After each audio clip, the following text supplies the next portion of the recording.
Okay. Hey everybody, how's everybody doing? Can everybody hear us? Um, I am Game Master Roger. Today we are joined by Decado. Decado is over there. That's that way. Decado, JB, and Jason. And we are also joined by GM Bloodworth. Hey, how's it going, everyone? Hey. Sorry about the fact that I am traveling from home. I'm pulling a J. Scott Garibay in park.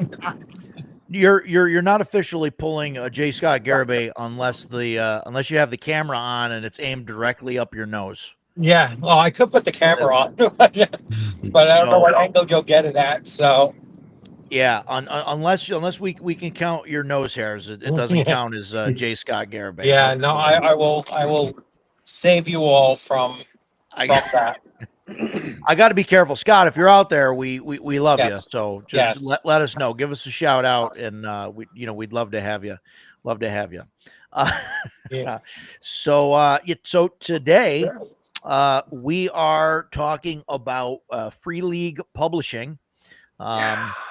They are, there's some excitement here. I know some of these guys have played and are a lot more into it than I am. So for those of you who don't know, I don't know why you wouldn't, right? But they're a Swedish company that was formed in 2011 from the remnants of another game company. And I don't know the name of that game company because I can't pronounce it. And they were making a game that I also can't pronounce, or I'm not going to try on live stream. So, but yeah, and they've acquired the license for I don't know the number, but it's got to be at least 10, 15 games, maybe 15 different IPs and things like that. They published Morkborg. That was one of their big ones earlier on. That was somewhere around 2015 or so, I think, something like that. I probably should have wrote that down, but that they did the One Ring, which is also their kind of own system, and then they did Dragonbane, which is based on an older, based on Dragonbane from a long time ago. They kind of revamped it, bought the rights to it, and revamped it. And then with their Year Zero engine, they have done they've done a ton of games. Alien, Blade Runner, Coriolis, The Electric State, Forbidden Lands, Invincible, which is I believe that finished Kickstarter already. That's off. Sure, sure, yeah. Like Yes. a week ago. Mutant Year Zero, Tales from the Loop, Twilight 2000, Vaesen, and the Walking Dead, and that's all on their Year Zero engine or slight modifications to their Year Zero engine. So they've done a lot of stuff, and they keep making stuff. And yeah, I think they've done a fantastic job with a lot of their things, a lot of the IPs. I know they've gotten a lot of awards for art and layout, things like that. But yeah, it's been pretty good. So they've had a pretty good trip, and hopefully they keep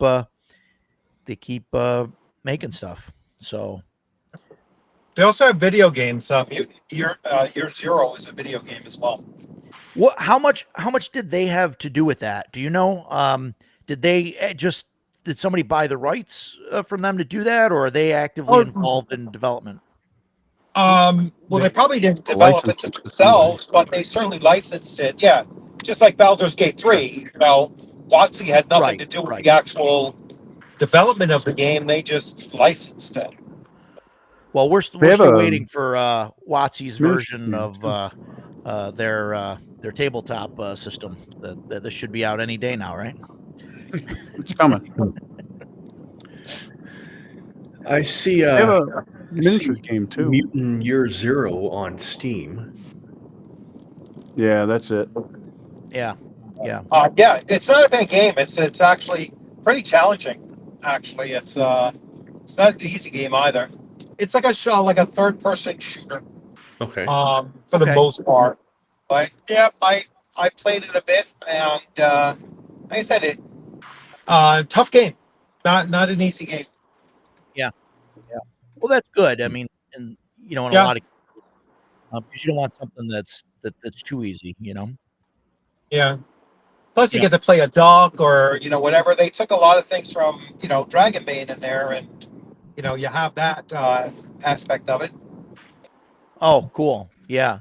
Yeah, in Mutant Year Zero, there's a whole faction that's called I think Gen Lab Alpha, which is it's all like animals. Yeah.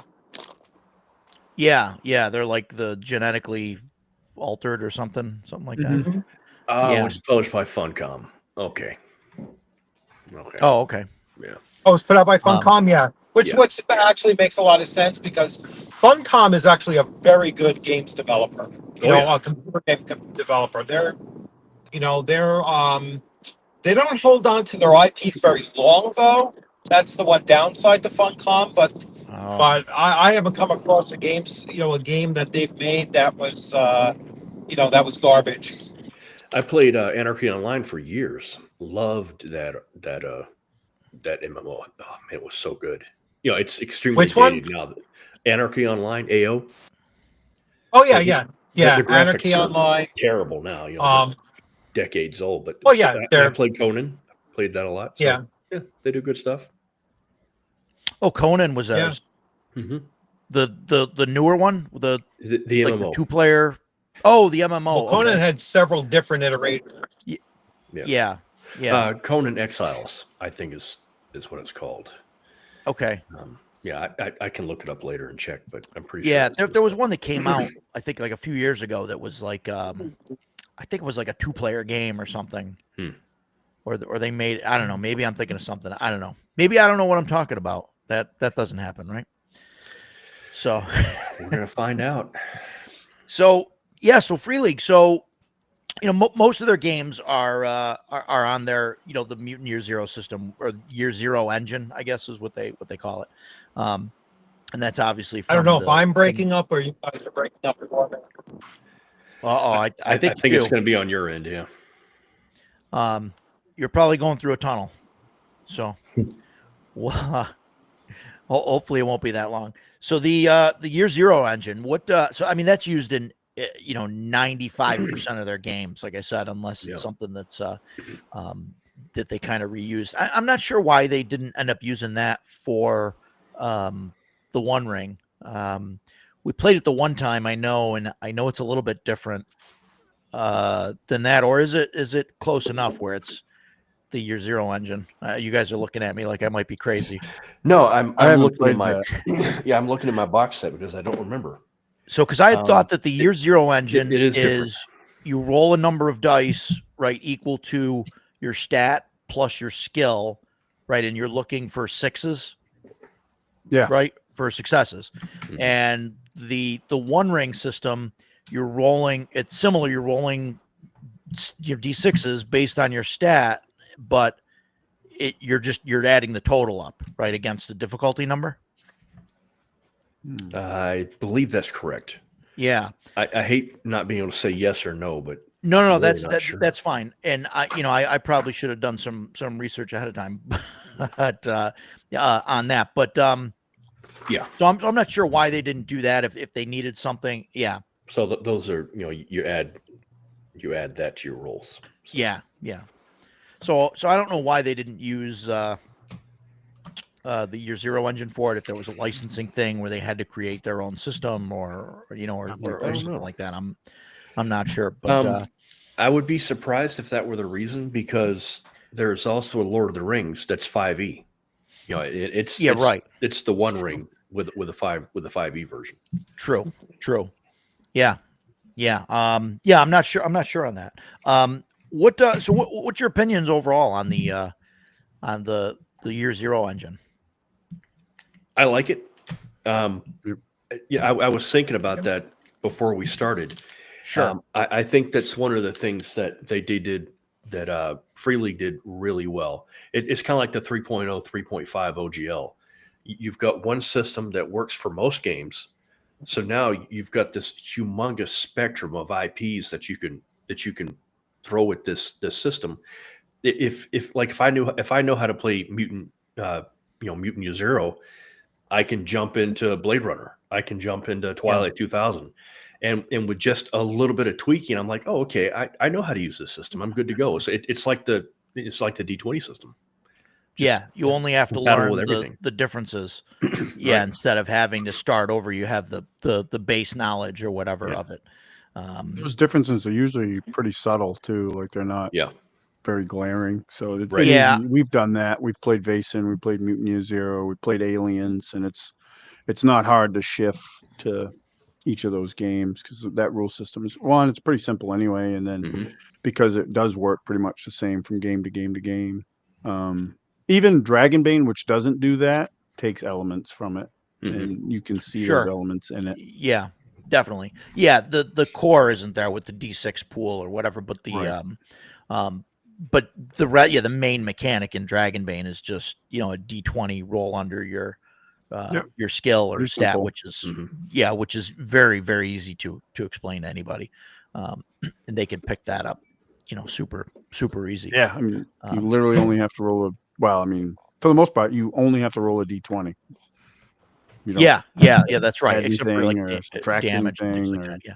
Oh yeah. As far as there's no math, right? And that's one thing. And I know that Jason knows that I'm not a big fan of like roll under systems. So it's rare that I'll throw a compliment at that. But I will say that the roll under system, you have a number and you roll the thing on the die, and all you need to know is whether the number that you rolled, if it's lower, than the number on your sheet, pretty simple. And that's it. You don't have to say, well, I get a +2 for this, and then there's a -2 for this, and I'm flanking, and I get this bonus, and this feat gives me a +1 when I'm hopping on one foot and swinging with my left hand, and you don't have to do any of that that math. Chris, that's what. That's right, Chris. Chris is one of the guys in my group, home group. Oh, he's one of yours. Cool. Yeah. Well, Chris, if you want to subscribe to a couple other cool channels, not quite as cool as Decato's, you can subscribe to mine, and you can subscribe to Bloodworth's channel. That's actually something that came up from a couple different people about somehow linking whoever's on, if they have channels, I've had a couple guys ask me about that, like, what channel's him? And I'm like, well, I'm trying to send them information. So I don't know if there's a way to do that. I mean, Yeah. I'm lucky I Well, got so we're my headphones yeah. on. So you linked your channel, right, when you logged in? Yeah, I'm on the real stream going through my channel. That's probably how he's watching it. So we should be scanning. Yeah. So yeah, actually, there's the little eyeball next to where it says how many viewers there are up on the top left. To me, it's just over my face. I don't know if you can see that. No, Well, you don't see number of viewers. Okay, well, it tells me we got 11 viewers, and it says that 6 are from my channel, 4 are from your channel, and 1 is from Unscripted and Unchained. So we've got your group and Stan's group, and some straggler. Oh, Zagging's my buddy from PA that I play with. That I was talking about earlier. This is Ducato was saying nice things about you. He's a good dude. You're saying you guys chat for hours. So not yet, but we will be. We certainly will. Yeah. We'll definitely get there. Yep. Yep. We'll have to talk about 10 minutes about how to say the word, but that's my one. If I have a knock on Free League games is because I'm from Maine, like rural Maine. I barely speak English, so it's like playing Vaesen, like trying to pronounce some of those Swedish names. All those Nordic words are terrible. Yeah, like I said, it's not their fault. It's probably my fault. But that's the one hurdle I have with their games. Other than that, my wife is some of my favorite. My wife is from rural Maine, so I love all the Mainers or the Mainas. The Mainas. But no, I hear you, and I look at some of their stuff, and I'm like, okay, I don't even want to try and pronounce this. It's hard. It's hard. It's just it's just gonna go bad because I'm gonna say it wrong. Yeah. So on the letters and stuff, and I don't know what they all mean. So yeah. It's like Thor. Thor begins with a P, right? So it's a POR. Yeah. I'm like, it's like, I was like, you get Thor from that? I don't know how, but Norwegian is another tough one to sort that out. Oh yeah, the Norwegian. You ever see that? There's that weatherman. It's like a short clip. And if you look up like Norwegian weatherman city or whatever on YouTube, you'll find it after you're done watching this video, guys. Don't do it now. Yeah. You want to stay tuned here. Don't do it now. Yeah. But there's this town name, and it's just all like it's. I mean, I'm sure I'll insult somebody by saying this, but it's like all gobbledygook, like it's just a mess. And this guy like pronounces it perfectly, and he's just like. He sounds like the Swedish chef, Yeah, exactly. And it's like this name, and I'm like, well, I don't even know, but I guess he pronounced it perfectly. So, play by post, huh? You've been playing. You played play by post. Yeah, that's how Zagging and I met. We both ran games and played in each other's games and became friends from that. The closest I did was playing over message board. Back in the day, years ago, like online and stuff. I never did a play by post thing. That would take quite a while. Like, I mean, the rounds would take almost as long as a 5e game. Oh, almost. Not, a little bit quicker, but you're just slightly faster. Yeah, for sure. But that's and that's a great thing. The Year Zero engine, it is fantastic. It's not a bad system at all. It's pretty good, and I do enjoy that they've been using it for like all of their stuff and not having a different system for every game that comes out. And I've seen some companies that do that, and I get it. Although many of the games are good, can there be too many intellectual property RPGs? I mean, Yeah, go ahead, Depends Rich. on the property. I would say so. I mean, the one thing I was going to say about Free League that they do phenomenally well is they put out awesome box sets, starter sets that aren't board games. They're actually role playing games in the box. All right, so yeah, that's for some reason some of the bigger companies have started doing board game in a box, but yeah, it's their starter sets are fantastic. I've got the Dragon Bane box to my left. That's why I'm looking over there. right. That starter set, I have the starter set, and I bought. That's not even a starter set. That's the full game. Oh, Yeah. right. A lot of people think it's a starter set, but it is not. No, you're right. Yep. You're right. No, you're right. I am mistaken. When I first got Dragon Bane, I had Blade Runner and a couple other things. And I don't even remember where I was, but I was in some game store and I was poking around through all their stuff, and I saw the Dragon Bane box set. And I asked the proprietor, I was like, you know what? I've kind of heard about Dragon Bane. I don't really want to spend a bunch of money and, get a whole pile of books. And he was like, oh, no. That's the game right there. And I was like, really? I mean, that's it? And he said, yeah, man, that's all you need to play the game. That's all you will ever need to play the game. That didn't stop me from buying the hardbacks when they came out, but that is all you need. I think that's great. Yeah, Chris, so I love the setting Mutineer Zero, quite a change from typical fantasy setting.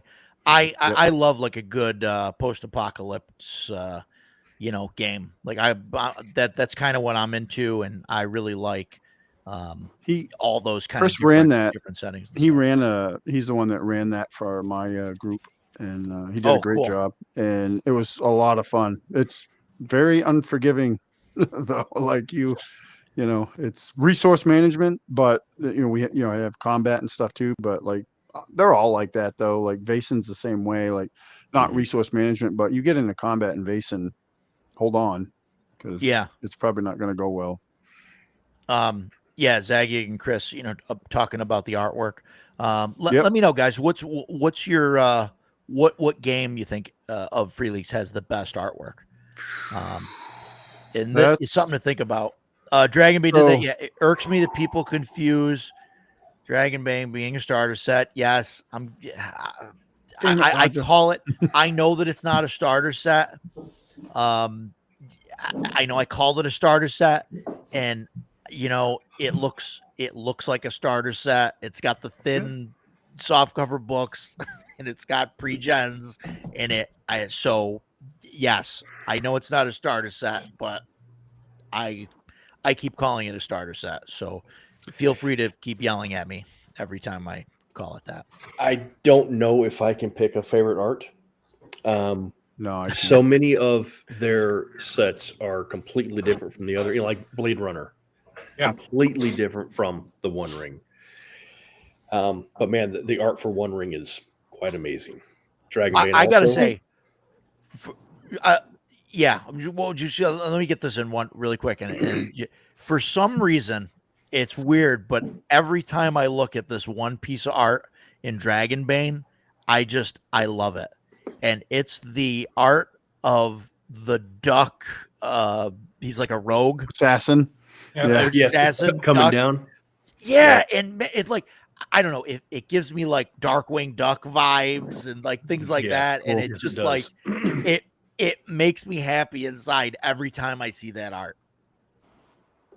Yep, that's a great piece. I think the thing with Free League, what they do is their art always matches the feel of the game that they're doing, right? I mean, if you took the art from Blade Runner and put it into something else, it wouldn't work. That's right. As purposefully and excellently as it does for that. And it's probably the same thing with all the others as well. They just like when you look at the One Ring, I mean, it is Middle Earth. You can't separate it. It's like it's exactly the right style for that game system. That's what I was gonna say too. Is like they don't like Jason. I can't pick what's the best, but what they do the best is every game is distinct. Like I can look at any of the Free League games I have, and if you showed me a piece of art, I could without a title or anything, I could probably tell you what game that's from because Yeah. they're very distinctive. There's a little bit like with Vaesen and Dragonbane because they share some artists. But even like if I saw a Vaesen, I would know that's from Vaesen. And that's what they do art-wise, I think, very well. One, the art's great for all of their systems, but it's also not this awful soup of just mediocre. It's always really well done. Like even like it all I have goes Aliens, together. not my favorite of their art, but it fits Aliens perfectly, and they did a great job of that game. My friend and it all Chris, flows. ran all that the art too. flows. Yeah. Too. Yeah, There's it's not great. like art in the books where you could say, "Oh, this doesn't fit," or why is this or whatever. No. Chris mentions Dragonbane has awesome art. I agree. Tales from the Loop has amazing art. I like the Simon Stahlgig. That's now is it I don't that know how to is pronounce it his Tales name. of the Loop? The game was created because of the artist of the was art. doing a Kickstarter. Yeah. And then if they reached a certain amount, they were going to make a game based on it. Yeah. And that was Tales from I haven't played love that art. I love like the Looks cool. retro future Yeah. tech stuff like from the 80s. I love that stuff. I'm not And crazy about the that- game, but I do like the art. Yeah. That's one of the few titles of Free League that I'm like, I saw, I think it was Amazon, as a matter of fact. I saw the Amazon TV show. I really wanted to like it. It was kind of like Fallout for me. Every episode got more and more stupid because they were trying to get all the story had to link together and all the pieces were trying to fit. Now it's just like, this is just dumb, but it had a cool look to it. The game was the same way. Very cool look. The Electric State. I backed that Kickstarter. As soon as they announced it, I backed the Kickstarter. I got the book.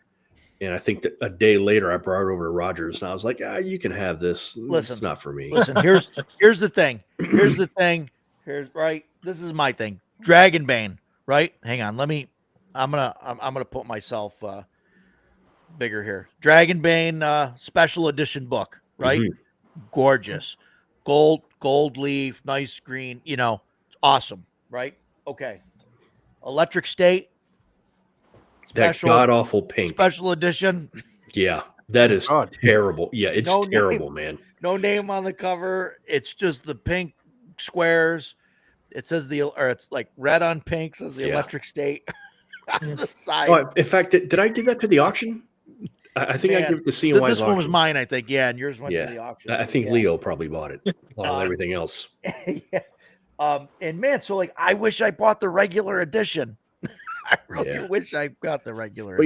But aside from the cover, as soon as I got it, I was like, awesome. Went to bed that night and I was reading through the book, and I was just like, oh, this really isn't for me. They open it up by talking about it's a narrative story where the players are telling the story, and I was like, my dungeon master tells the story.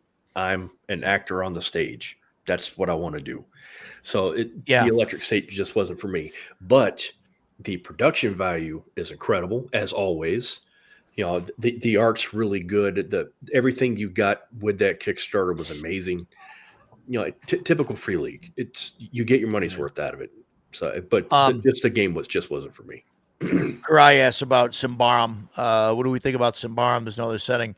I have no thoughts on Symbaroum. I don't. I've heard it's really good. I know some people that played it. And they said it was good. That's all I know.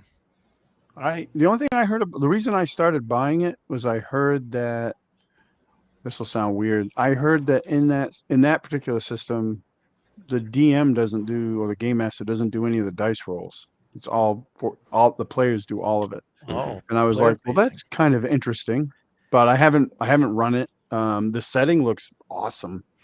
I mean, give me a dark ancient forest as a setting any day of the week. I'm all for it. Joe, what you've played you played in the Blade Runner game with us. I know you've run a bunch of Morkborg and stuff.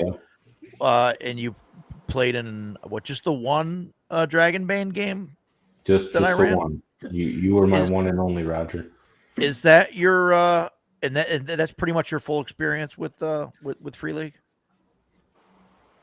I mean, I own a lot of the books. A while back, they had that Humble Bundle, so I have all the PDFs and for several systems and stuff like that. It's I usually buy a bunch of things, and then when people mention, "Hey, I'd like to play in that game," or like to have people, either I'll run it or other people are interested in running it, and they looking for players, then that's kind of when I'll get into the books and start like looking through them. But like I have so many books, it's like I go through, maybe one every month. I'll read it like cover to cover because I don't get the big boy books. I get the little tiny book, like 84 pages or whatever, and the format's smaller, so it's but I like that. It's kind of like take the whole day and just go through that book and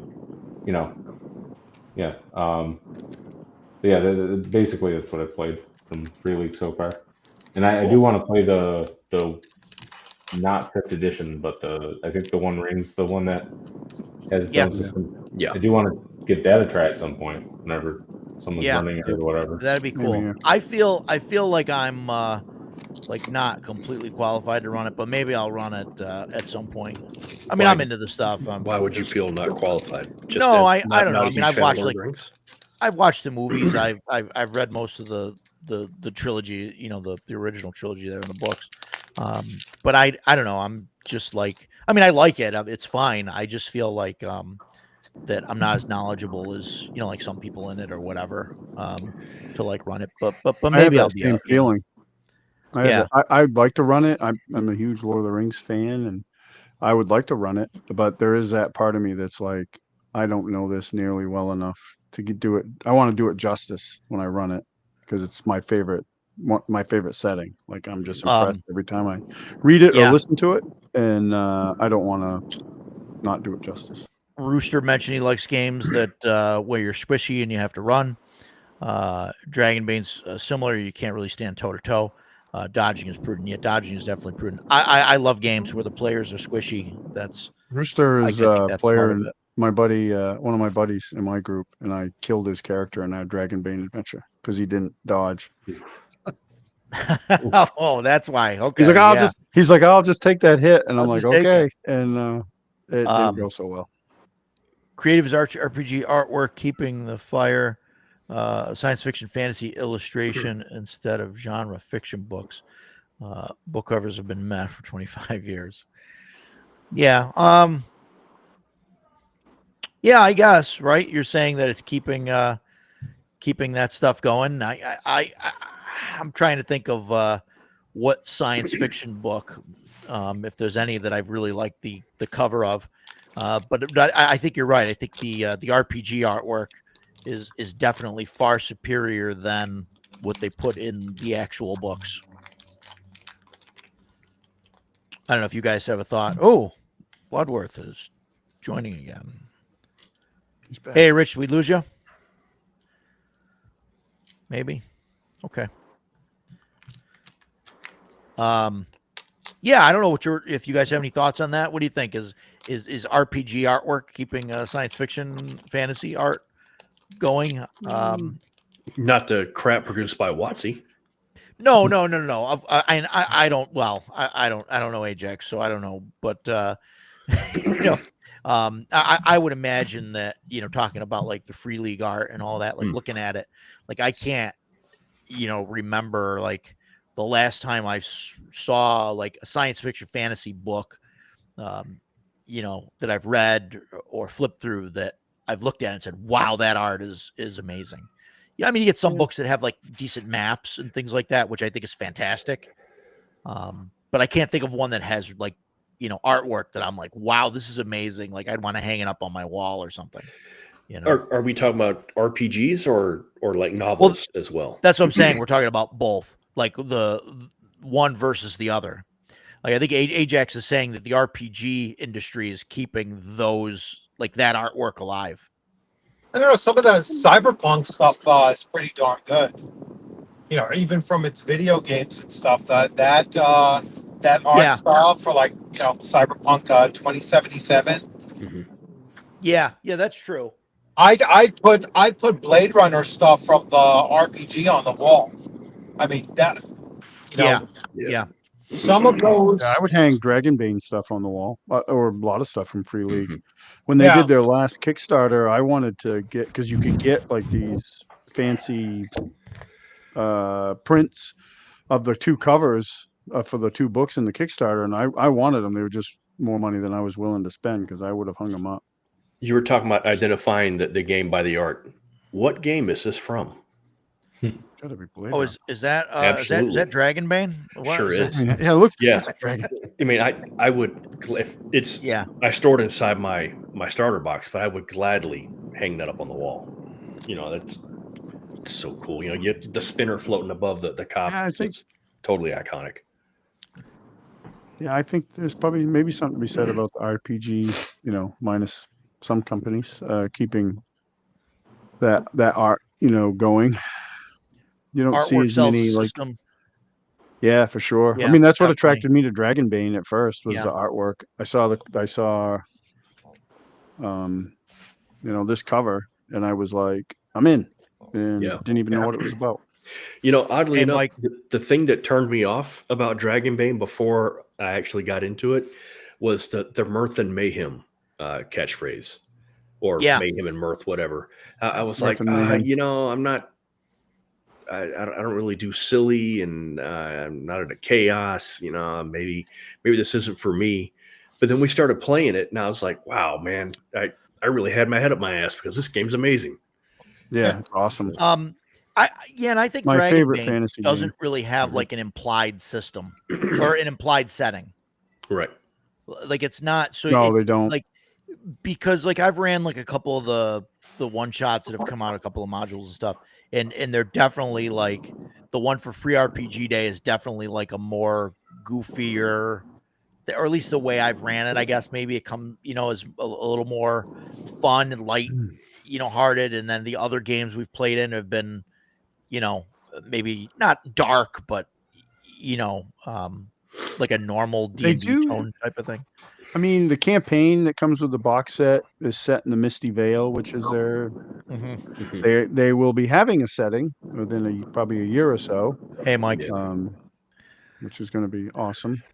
Yeah, I don't remember if it came with a starter set or if it was just a free module, but it was one of the ones that Roger, you and I played at Page or wherever, and we're going into the ruined tower, and the undead knight was there, and like we're searching the tower and open up this cabinet or a cupboard, and there was a goblin passed out drunk asleep in the cupboard, and he had the horn or something like that. Yeah.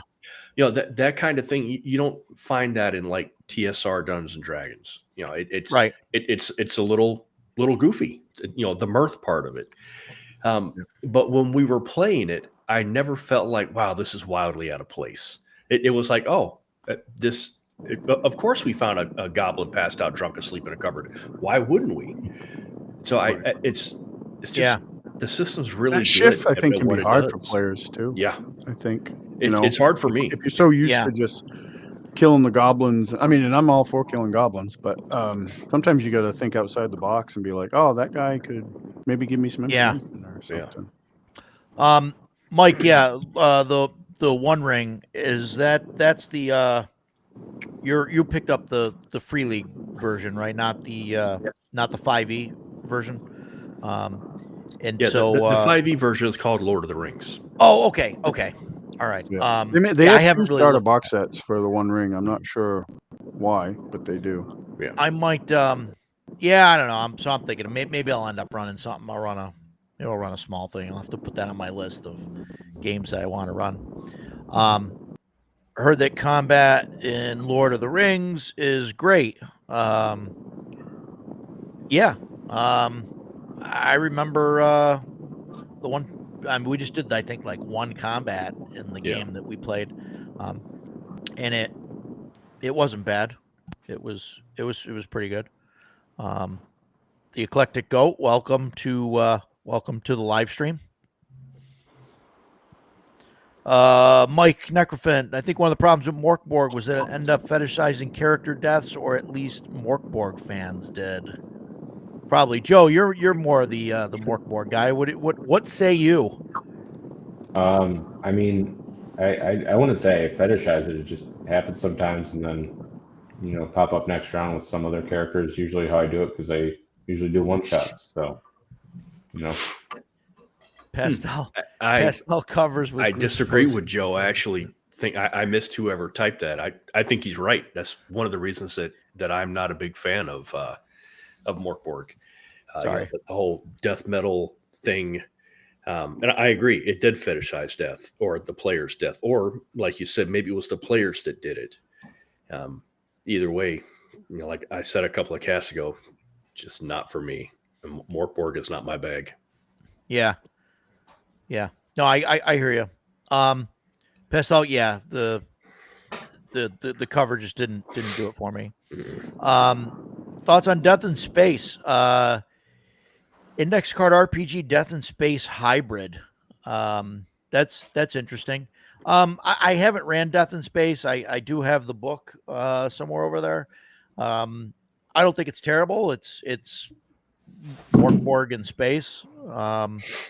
But yeah, I don't think it's a terrible system to run. I guess it depends on what you're trying to do with it. Karaya, yeah, I definitely think that the RPG industry is keeping old art, that old style art alive. I mean, look at you look at like the OSR and the guys that are doing art for that, like the cover of Dragon Slayer, Jeff Easley, James Kennan, awesome. Yeah, Jeff Easley. Yep. Definitely. Yeah, for sure. We got a lot of chats here. I'm just trying to catch up, so I apologize if I'm skipping through stuff, but I don't want to miss anybody here. I enjoy mainly indie TTRPGs that no one's ever heard of, so I love the art and no one recognizes. Yeah, so absolutely. Here's a question for everyone. So what exactly is the connection between Free League and Modiphius? Does Modiphius sometimes pick up their titles for distribution or vice versa? Yeah, I don't know. Yeah. So Modiphius does the distribution. I always thought that it was just a handshake kind of deal where they were producing the books or producing the systems and stuff in Sweden, and then Modiphius had a hand in maybe the conversion and distribution in English into the States. And I think they but I don't know. Are you saying you think that they have like a bigger connection than just a handshake deal? Or I think for some titles they did, because you would see on the Modiphius website in their store, there'll be Free League products sold there. So they're either acting as a storefront for them sometimes. Maybe it is just strictly distribution. I don't know if they've ever collaborated to produce one game together, though. That's why I was kind of curious if anyone has any instances where they actually both develop something together. Not that I know. Yeah, not that I know of either. I think it's just been like them being the distributor for at this side of the pond. I think just because they have reach over here, and maybe Free League does now because they're doing better. I mean, I know they've done millions on Kickstarter now. So I can answer that question. Sorry, go ahead. Absolutely. Thanks to a quick search, Modiphius and Free League Publishing have a past relationship where Modiphius co-published and distributed some of Free League's early titles, but that is no longer the case. Free League is its own thing now. Yeah, they've got so they co-publish and on their own. Yep. Yeah, they co-published. Yeah. Roosters says WotC has definitely lost its brand because the new artwork is blah. Dark Sun has a brand early. I don't think you'll find any disagreements here. Nope. Not at all. They've had to listen to me. Rooster there's had to listen to me gripe about WotC, like on the regular. All the guys have. Kiri Shinoba said, I think the box set of the One Ring comes with a combat map. I don't see one. I have it next to me. But since you brought up maps, nothing will sell me on a system faster than a good map. Yeah. And oh, yeah. I've seen him do it, folks. Free League. I have seen him do it. Damn, dude. This is the map from the One Ring. And it's way too big to get into shot. But it's double-sided, different maps on each side. Absolutely amazing. And I don't know if I got this off a Kickstarter or what, but here, wait, hang on, let me. Oh, I so wanted to get that, and I pooched that. I didn't back that. Jeez, man, everything Free League makes is so freaking good. So I have this one from Dragonbane. Is that cloth? This is for the Oh, that's cool. I don't have that one. That's the Misty Veil from the campaign in the box. Flip it around again. And they're coming. They have other ones like the last Kickstarter. You could get ones for the Path to Glory campaign that they have. So this is pretty cool. Yeah, I would have loved. I don't know what I was thinking not backing that Moria book. I think I was having a moment where I was trying to save money and I'm an idiot because. Yeah, I'm an idiot.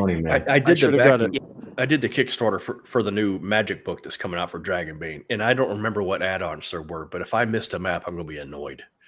Yeah, you could get the cloth map. You could get the cloth map to the not the Misty Veil, the Path to Glory, which is where the heck's that? Yeah.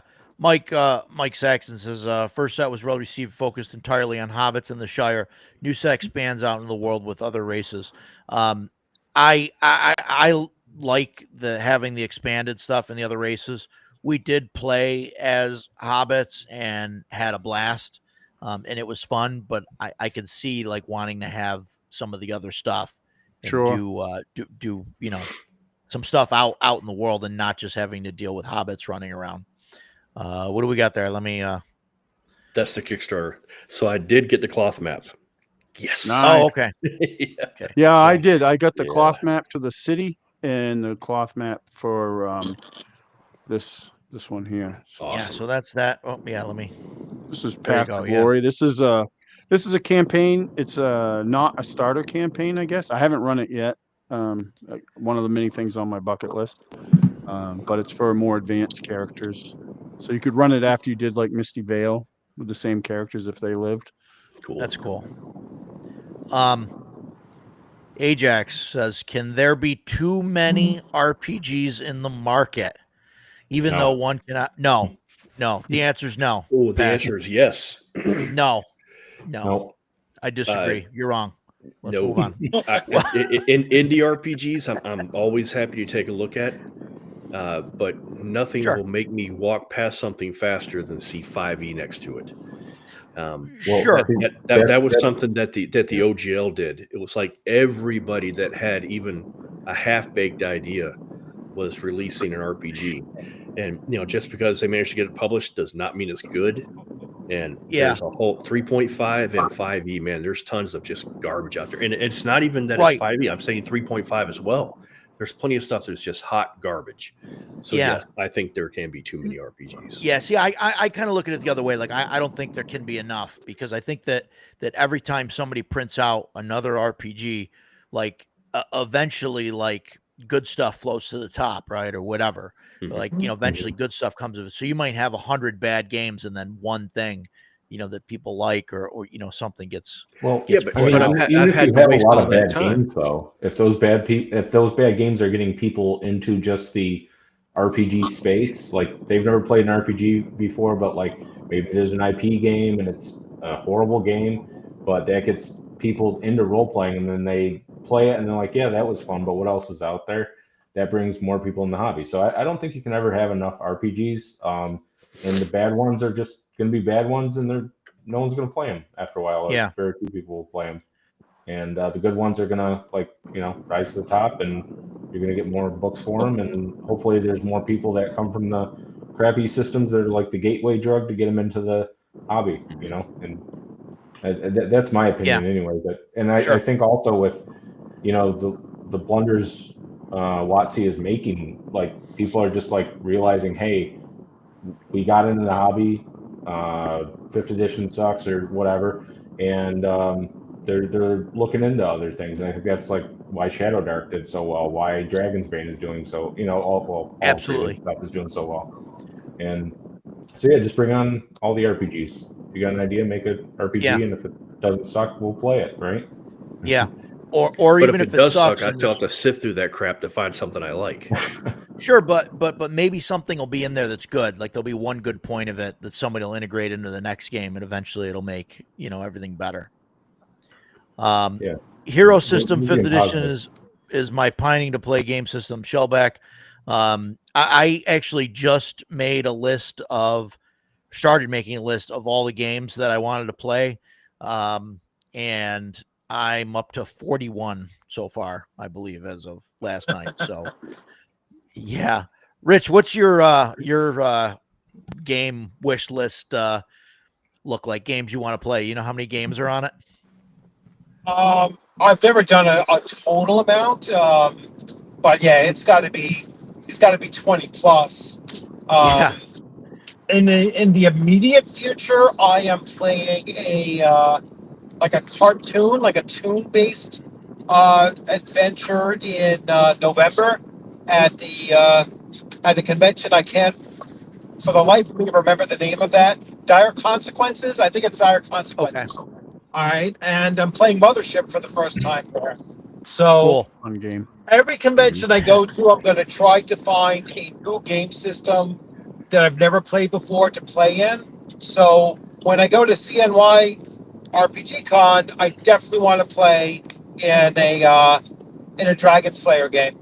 So hopefully I'll get to get into Greg's game, and I love playing with the people that created the games as well.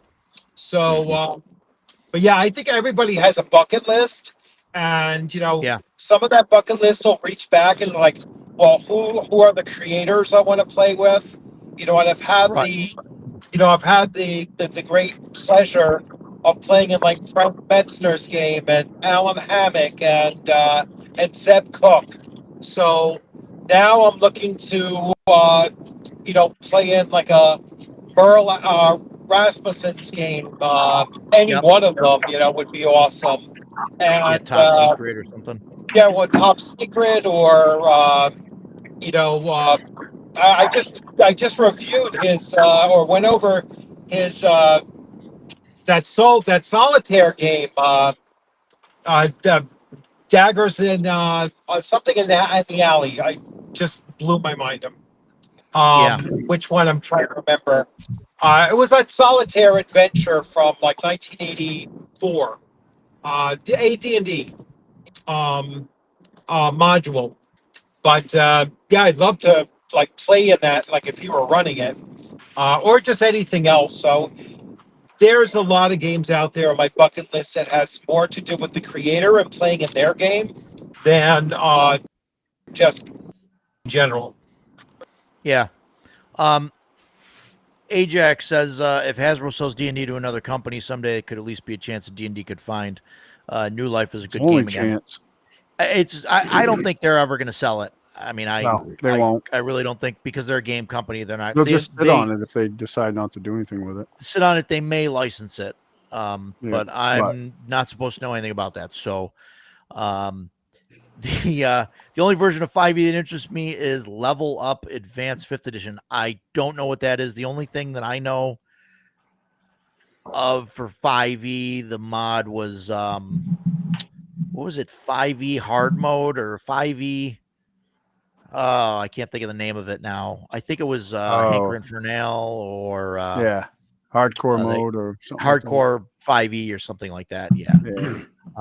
I just don't have an interest in that system. One of the guys that I play with shared a video with us today, and it was like this DM going back and forth with a player. It was the same guy, and they were just going back and forth on how the rules would work and how he could counter this and do this. I had a freaking headache by the end of it. I was like, I have no interest ever running that again. I don't think it's a very good system. In regards to the the too many RPGs thing. Eclectic Goat here says the market will eventually work itself out. The best will rise to the top. Alas, there will probably be some slop that rises with it, but I can ignore those. Yeah, that's pretty much it. And then Mike, he says, I think the danger is people end up spending all their time collecting RPGs instead of actually playing them. I feel attacked. Yeah. I mean, how dare you, sir? Calm down, man.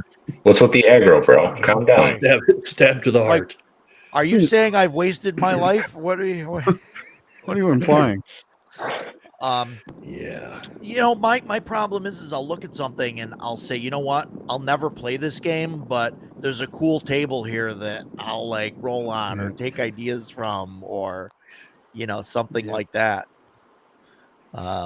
That's like Rich and I played Against the Dark Master at ShireCon. I would never play that, run that game. It's too crunchy for me. The book is beautiful though. Like the artwork is killer. We're talking about artwork, but I did like the table in it because at the beginning of your game, you generate what the Dark Master is and how to defeat them.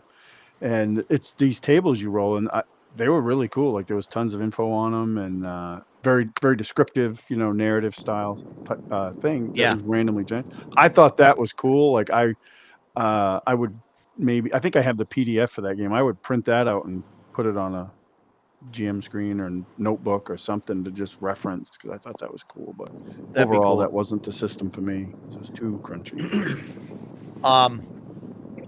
Mike says, I don't think you'll ever see Hasbro sell the license. At best, they might license the IP to someone else at some point. But if you're wishing for the old game, I think that should be sold long ago. 100%.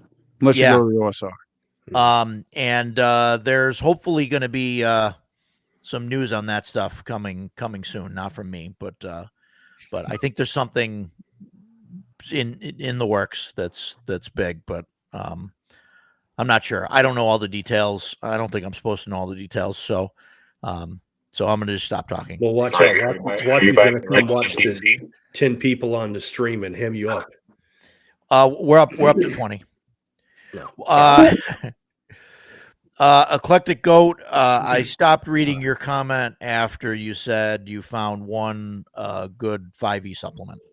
So I can't. By the way, I thought Eclectic Goat was Electric Goat because I was looking at my Blade Runner stuff. So I was thinking about the electric sheep. I was like, oh, it's the electric sheep's cousin. One 5e supplement that was good. It's so modified. It isn't really 5e. It's a historical game set in Renaissance Italy and very historically accurate.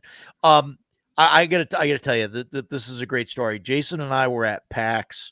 I know exactly what you're going to talk about. 3 years ago, I think it was. Yep. And there was, I think the guy had minis out and everything. It was all like Revolutionary War. It was the French Revolution. Oh, the French Revolution. Okay. Yeah. And it looked really cool. He had a cool setup, a cool booth setup. And I forget the name of it. And we both like walked over and was like, oh, this is cool. And the guy like went to say something and we saw big on right on the cover of the book. 5e. It says 5e. And we were like, nope, sorry. Thank you. And we moved on. Yep. Oh, well, you can convert it. No, I'm not going to spend all that time converting 5e into some system that I like. It's fine. Good luck with your product. I agree. The WotC blow up made people look elsewhere. Yep. Wow, we're never going to get caught up on this chat. It's crazy. This is awesome. Mary Minimalist, who will threaten to throw out anything you don't play a word for. Yeah, okay. Let's make sure my wife doesn't see that. Yeah, that's not an issue for me.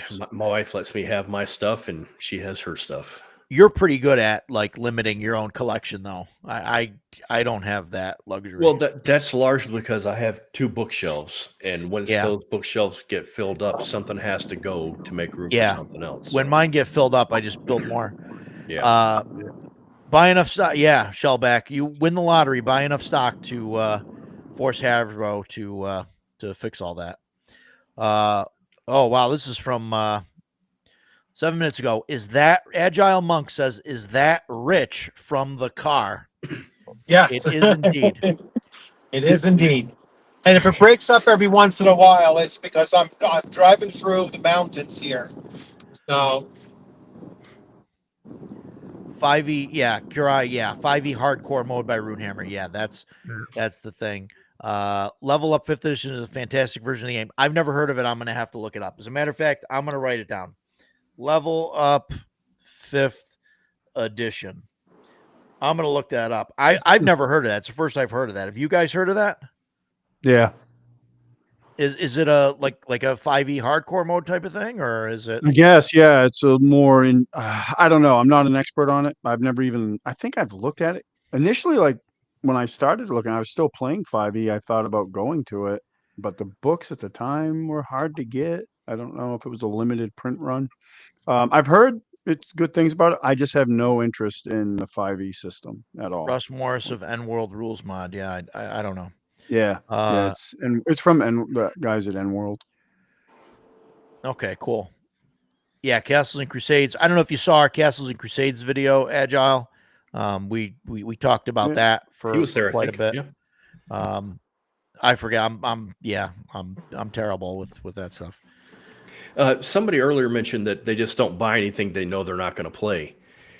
Yeah, I try to do that, and there's only, I think, 2 things that I can recall buying that when I picked them up, I said, well, I'm never going to get to play this, but I still got them. The Aces and Eights series, Wild West Cowboys, love that. Yeah. And Tales of the Old West, I think it's called. It's a Kickstarter. A couple of guys from Free League wrote it. I backed it immediately, back to the highest tier. I know I will never get a chance to play it, but I'm such a huge fan of the Wild West, that time period, that whole genre. Cowboy and Indian movies, I love them, even the ones that are crap. So, it was a no-brainer for me. Yeah, I'm going to get these books. If I never play them, I'll still read through them and smile while I'm reading them. So it's not an issue for me. James ran against Darkmaster. It was a lot of fun. Yeah. Yeah, I feel attacked. Yeah. Me too. Nice. I don't know what Brand Colonia. Kurai apparently knows. Okay, that's apparently some weird stuff. Wife has crafting books. Yeah, I apologize if I'm going through some of this stuff pretty quick, guys. I'm trying to go through all the Boot Hill was great. I wish I still had my copy. Boot Hill's cool. That's cool stuff. I like that they put in the AD&D book, the like how to use this with Boot Hill, things like that. Yeah, games that are meant to be played. Yeah, absolutely. Absolutely, Mike.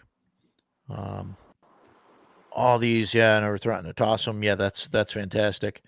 Agile, I apologize. I'm terrible with remembering who's where and who says what and all of that. So, yeah. So yeah. So that not Free League. What do you all think of Dolmenwood? Well, I don't know what to think about Dolmenwood because I don't have it yet. Same. So, once it comes in, though, I mean, it looks great from what I've seen. It looks like a beautiful product, but it's based on Old School Essentials, which is another good system. But my reserve until I actually have it in hand. Yeah. Yes. Right. Mike says I have no self-control. Same. Buys too much. One Ring, Walking Dead, Twilight 2000, Star Trek 2E, Delta Green, Star Wars FFG. Have Dolmenwood and Deadlands Kickstarter coming soon. Yeah. Yeah, I know. I have so much stuff coming from Kickstarter that I get shipment notifications and I have no idea what it is. You can, instead of playing the Star Wars Fantasy Flight game, just don't. Just buy the PDFs or an old copy of the D6 West End games. He played it. Much better. He started to play it. I think he got through one session, I think. Of the D6 or Fantasy Flight? No. The FFG one. Yeah, didn't care for it. It's okay until you bring the Force into it, and then it's just terrible. Oh, we got a question for Jason. Okay. Hi, the gentleman from the eclectic goat. I almost said electric goat. The gentleman who liked westerns. That's you, as far as I know. Are you backing Huckleberry? I shall take a look at it right now. I'm more historical. That's just kind of my nature. I like everything to be historically accurate, even my fantasy. But I will take a look at it. Is it on Kickstarter or Backer Kit or one of the other GameFound things? Huckleberry. Let's find out. Mike says he was given an entire shelf of FFG Star Wars. And there's a reason why you were given it. That's right. Yeah, Dolmanwood, Agile. That's the same problem. They can't seem to deliver physical product. Yeah, I mean, it's shipping now. The only place I've heard of that is having trouble is Canada. Yeah. I've been hearing about that game for years. Here, it looks good. I like the idea of it. I mean, it seems really cool. And so that's why I backed it. I listened to some of the what was it? Was it 3D6 down the line? They did 3D6 down the line. Yeah. They did like some of the actual play stuff. It seemed like a fantasy world that I kind of wanted to be in. You know, that it wasn't like too goofy or whatever. Eclectic Goat says Backer Kit, and it is not at all historically accurate, but it looks fun. And he loves Westerns. I see it on it's HuckleberryRPG.com. I will check it out. Mike was given the FFG books because the guy who gave it to him bought all the Edge Studio books. The Eclectic Goat loves horror games as well. Vaesen, if you haven't. Yeah, Vaesen seems pretty good. Vaesen's a cool game. Yeah, Mike said they ran one session of the FFG Star Wars. One player didn't like it, and they're trying other things right now. Yeah, I ran it for about 2 years, in session, and then during COVID online, and then back in person again. It wasn't terrible. I mean, it gets out of control, and some of the players, like, you got to have the right players that can interpret the dice properly and be able to figure out what they want to do with stuff. That turns end up taking too long. Because I ran it for about 2 years as well at a local comic shop. Well, not local, here in Alaska. Anyway, doesn't matter. I crap on it now because I honestly believe it's an inferior system. But for me, the breaking point for FFG Star Wars was the Force. For the ranged attacks, the soldier classes and the blasters and all that, it was really good. I thought it was well done. Once you learn what the dice mean, it flows pretty well. But man, just the Force system, I just thought it was absolute garbage. I mean, I really, really disliked it a lot. Yeah. And so for me, that just killed the game. So, but if you're playing in a campaign, which I'm pretty sure Roger's about to say, if you're playing in a campaign that doesn't have Force users and that you're never going to encounter the Force on, it's a viable system. It works. Yeah. I did a group of basically, hey, you're a group of, smugglers type of thing. And that was it. And here you go. You guys can run missions for, the good guys, bad guys, neutral guy, like whatever. I'll throw stuff out there, and whoever you guys want to work for, you guys can play both sides of it. And I did that, and it was it was a fun time. I thought it was pretty good. But there was no Force users, so we didn't have to deal with that. Yeah, that's Huckleberry tabletop RPG, tragic cowboys and world doomed to calamity unless you save it. Monk, I unfortunately, and I do mean unfortunately, I am no longer in Alaska. I live in New York now, surrounded by communists and terrorists. But what are you going to do? I'm in New York. Yeah, I'm in New York. I am not a communist or a terrorist. Well, Roger, my best friend, is a diehard commie. And I rib him about that constantly. He's a member of the Plumbers Union or whichever communist organization he's with. I was stationed at Fort Wainwright for a couple of years. I retired in Alaska, lived there a total of 3 years. Like I said last week, if someone came up and said, "Hey, Jason, I'll trade you a house. I'll take this one in New York. You take my cabin in Alaska," I would leave right now and go get a flight to Alaska, and I would never leave again. So let's I know Takato in the chat. We're kind of getting everywhere. Mike says he's passing on Huckleberry. He's got a whole lot of Deadland stuff. Yes, it is. So we've got Dragonbane Trudvang coming out, which is their Nordic setting. So I signed up. It's not. It hasn't started yet, right? It's not live yet. No, I haven't got the notification yet. It's like next week or something like that, or maybe something like that. But yeah, it looks pretty interesting. It looks like it's a complete like there's going to be classes and whatnot, and a whole like campaign setting, professions and kins and monsters. Yeah, it definitely looks cool. I am definitely interested. I really like the Dragonbane stuff. I don't know if they did it in the original Dragonbane, but I like how any monster that's not a normal monster, they have like the D6 table for like when they attack. They don't roll the hit. They just hit. And yeah, and well, right, they don't have to roll the hit, they just hit. But they do effects that are, based on what they are. If it's a giant, they might squish you or throw you or something. Or if it's a vampire, it's like, oh, it just bites you, right? Like, here's the thing. Like, there's no, oh, you need to make this saving throw or do this, or it has to hit you and then you save, like all that. It's just like, no, this thing bites you, it drains 1d8 hit points. That's it, type of thing. And I really like that. Yeah. Yeah, I do too. Yeah. I do too. I love that part of it. We've mentioned Vaesen a couple of times, or Vaesen, whichever. It's advertised as Nordic horror, and I'm not a horror guy, and it just doesn't do anything for me. I like fantasy, but the horror thing just doesn't really do it for me. But I went over to Rogers 2 weeks ago. Every Sunday we play Castles and Crusades, and I walk in and he's got the Vaesen box set, the starter kit, sitting there, and I was like, I'm going to take a look at this. I popped it open, and man, it was like 2 minutes into reading, and it was like, I was wrong again.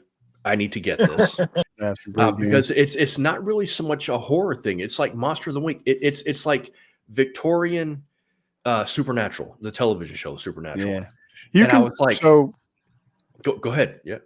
Yeah, so the thing with Vaesen is you can play it different ways. Like, you can definitely play it like Monster of the Week style. But it's also like, it's a lot like, it can be a lot like Call of Cthulhu as far as like the mystery, because a lot of the Vaesen aren't designed to be fought. A lot of them you can't beat. Like, it's just not gonna. But you have to find like a different way to defeat them, for a lack of a better term. Like, make them happy, because what is happening in Vaesen is you have the Vaesen world, like the old world, but like the setting is coming into like its industrial revolution, and it's clashing with this old world. So like they may put a mill up where there was a river troll or something that lived, and now the river troll's pissed and just killing people wholesale. And you got to find a way to appease him, make it better. So it's a really, I've played it a few times. I've run it. I ran an adventure for my guys, and we all liked it. Every time I've played it, I've loved it. Like, it's great. Yeah. Frontier Scum, Acid Western. The thing I found cool about Frontier Scum, I believe that's the system that has the thing with the hat, right? Everybody has a cowboy hat, and like you can. It's the same thing as Morkborg, really. Yeah, it's sort of like Morkborg, isn't it? Yeah. And then like you sack your hat to get like a reroll or something, can't you? Something like that. Prevent the damage. Oh, prevent damage. Okay. Yep. When I saw Vaesen, what popped in my head was, oh, this is kind of like Witcher that doesn't suck. The Witcher RPG. I played it. I didn't like it. The system wasn't great to me. But like you said, the object is not always to kill the monster, and I really, really like that. I'm all for killing the monster. Next week, I'm hoping we get to kill the white dragon. But in Witcher, sometimes you don't go kill the monster. You talk to it and see, okay, what's going on? What do you do an investigation? You find out why this specter is here. Why is she haunting this ruin? And so you can kill it, but you don't have to. There are other ways around it. So in Vaesen, they do some interesting things, like the artist that's the primary artist for Vaesen. I won't even attempt his name. He put out an art book called Vaesen. He's got a bunch of other ones, but it's got like the art which they use in Vaesen, and it's got like a lot of just lore. There's no stats or anything, and they actually encourage you to use that book in the game as like, because it's all about research. So you can give that book to your players, like they can find it in the. I saw that, man. That's so cool. Prop. Yeah. And in the starter set, that starter set actually comes with a small booklet that you can do the same thing with, which is really cool. And I, like you just said, I liked it. It tells you this is for your players. And I'm like, oh, this is our, because like I do that in my CNC campaign on the back of my character sheet. Every creature we've ever encountered, I've written down things about it, what worked, didn't work, what we got to watch out for. The range of a hill giant's rock is 450 feet. Things like that. So when I saw that book, I was like, oh man, this is like, go to the craft fair and buy one of those handmade diary books with pounded paper, and you open it up and like, okay, we're meeting this Vaesen today. I'm going to take these notes on it. It was just so cool. That kind of thing really pulls me into the game.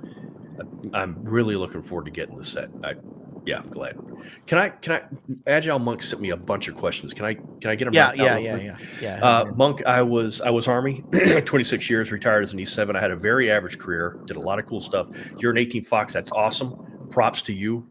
Freaking amazing. I'm assuming the 18 series is the same 18 series it was when I retired Special Forces. You're a badass. Love it. I was a combat engineer, went to sapper school, never got a slot for Ranger, never did airborne. I did air assault. I did everything junior varsity in the military, but I had a pretty good career. Now I'm retired and I work for Honeywell. So life's good. But yes, I was stationed at Fort Wainwright, retired out of Wainwright, bought a cabin 20 miles outside of town and lived there for 2 years. And when I left, I'll try to speed this up. When we sold the cabin, I didn't want to, but when we sold the cabin, we got in the plane. And as the plane was lifting off, I'm looking out the window and I'm watching Alaska fall behind me. And I looked at my wife and I said, I feel like I have made a massive mistake. And that opinion has not changed in 6 years. So there you go. Anyway, back to the show. Agile, you mentioned having all the Vaesen books. So I watched Decado do his opening. He did a box opening. Is that on your channel? Of all the Vaesen stuff? I think so. Yeah. Yeah, okay. and I have to look at your channel, man. I've got too much. So I watched that, and I was like, "Wow, that's amazing. That's cool." Yeah. I'm like glad I backed it and everything. And then the next day, my box showed up, and I realized that I only backed for the starter set and didn't get all the cool. You didn't get all the goodies. Man! And now I'm jelly. And this is why you have to get everything. This is why I'm like all in all the time. But I like saw the thing, and I'm like, well. I look at my shelf and, I know Jason and Joe, you guys have seen my shelf over there. And it's like, I got all these Free League starter sets and like, we barely do anything with them. But man, they do make some really cool stuff. So can I, real quick about going all in, right? So lay it on me, man. Yeah. So I see the other day, a couple days ago, somebody on Facebook or whatever posts this thing on the Dragonbane thing that Trudvang is coming to Dragonbane, and I was like, awesome. And I sent that Greg? to because you and I both like that post. Yeah, so I was on my Discord because we're playing Dragonbane in a couple different games that I play in. So I sent this thing and I said, hey, this might be a thing. Like if it is, that's awesome. And then sure enough, before the end of the day, I see the thing for the Kickstarter, blah, blah, blah. Now, earlier this year, Crossroad Games, my local game store, has their anniversary sale in August. And I had bought the core box set to the Trudvang miniatures game because the miniatures are awesome. And I got a hell of a deal on it.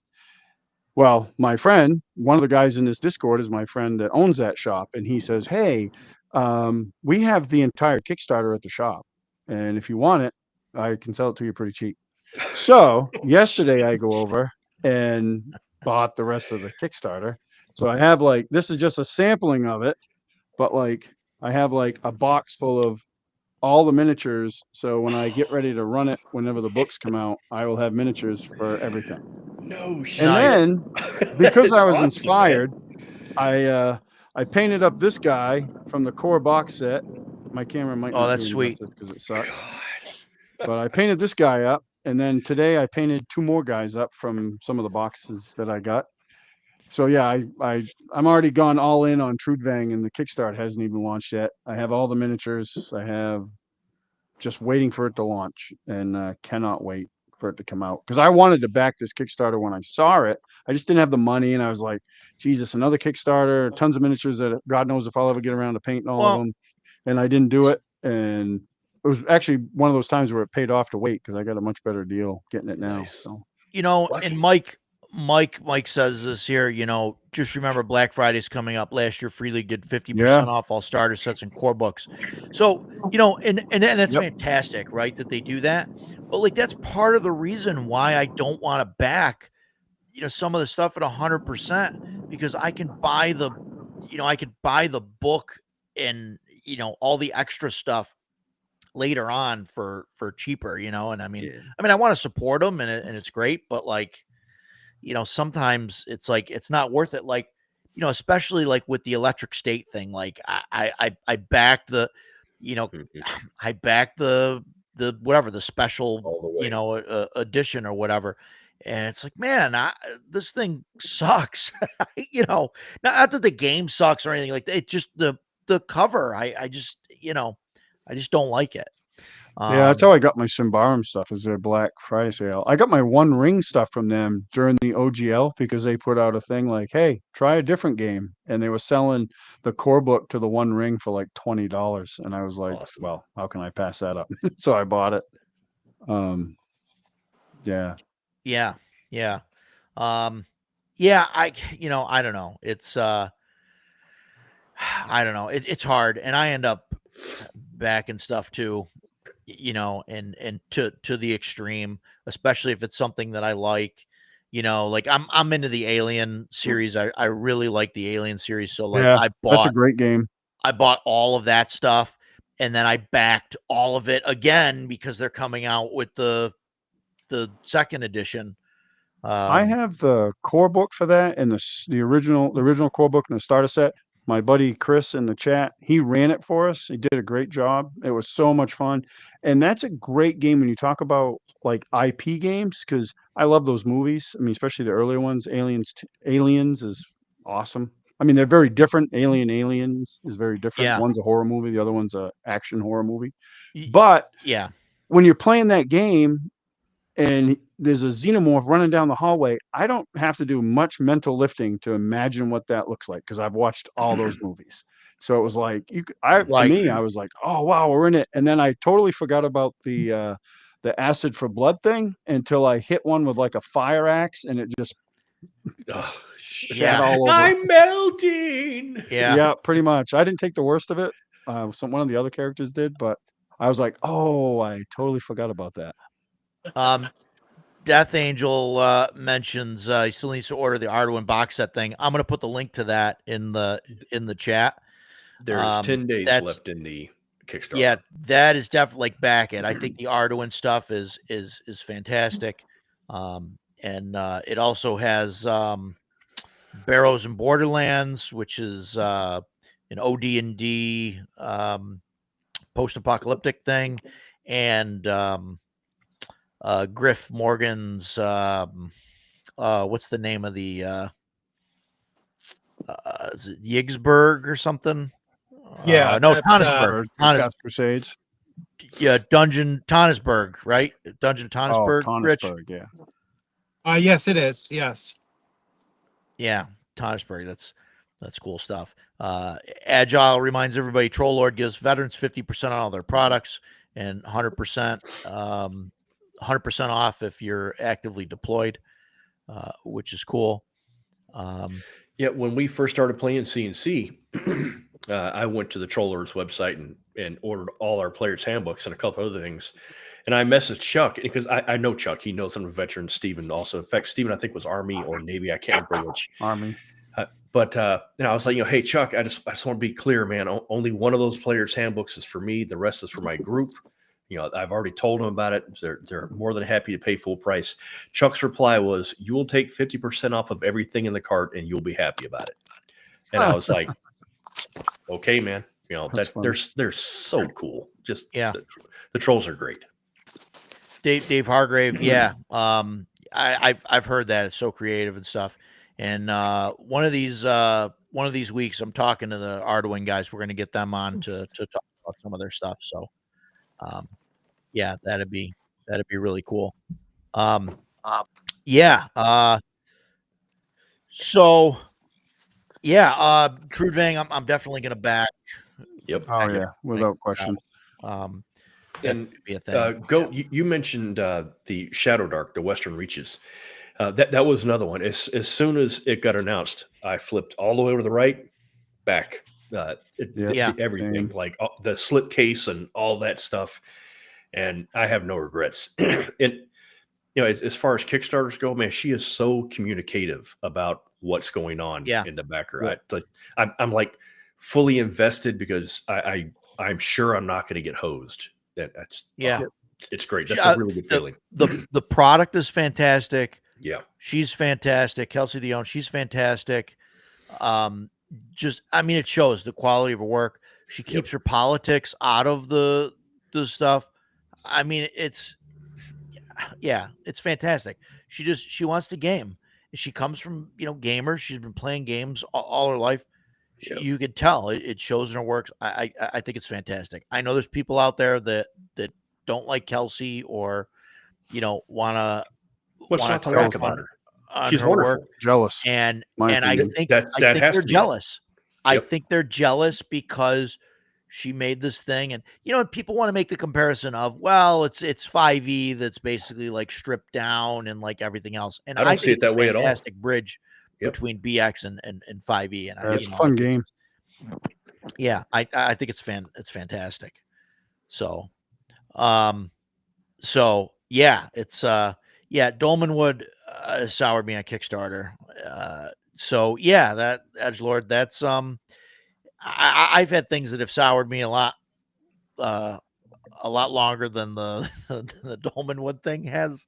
So I've got stuff that's good that goes back like 5-6 years. So since we're talking about Free League, got to be honest. Free League is not immune to dropping the ball in the Kickstarters. This is something that Joe and I have talked about. I'm a huge Blade Runner fan. The day it was announced, I went to Kickstarter and backed it at the highest level, and I have no regrets. Backed the Fiery Angels as soon as it was announced. No regrets. Backed the Replicant Rebellion as soon as it was announced. I think it was 2 years ago, and it still isn't done. And and Free League has been very honest about it. Like, it's every project has its own, its own people working on it. So it's not like Vaesen is the same people as Blade Runner. It's its own group.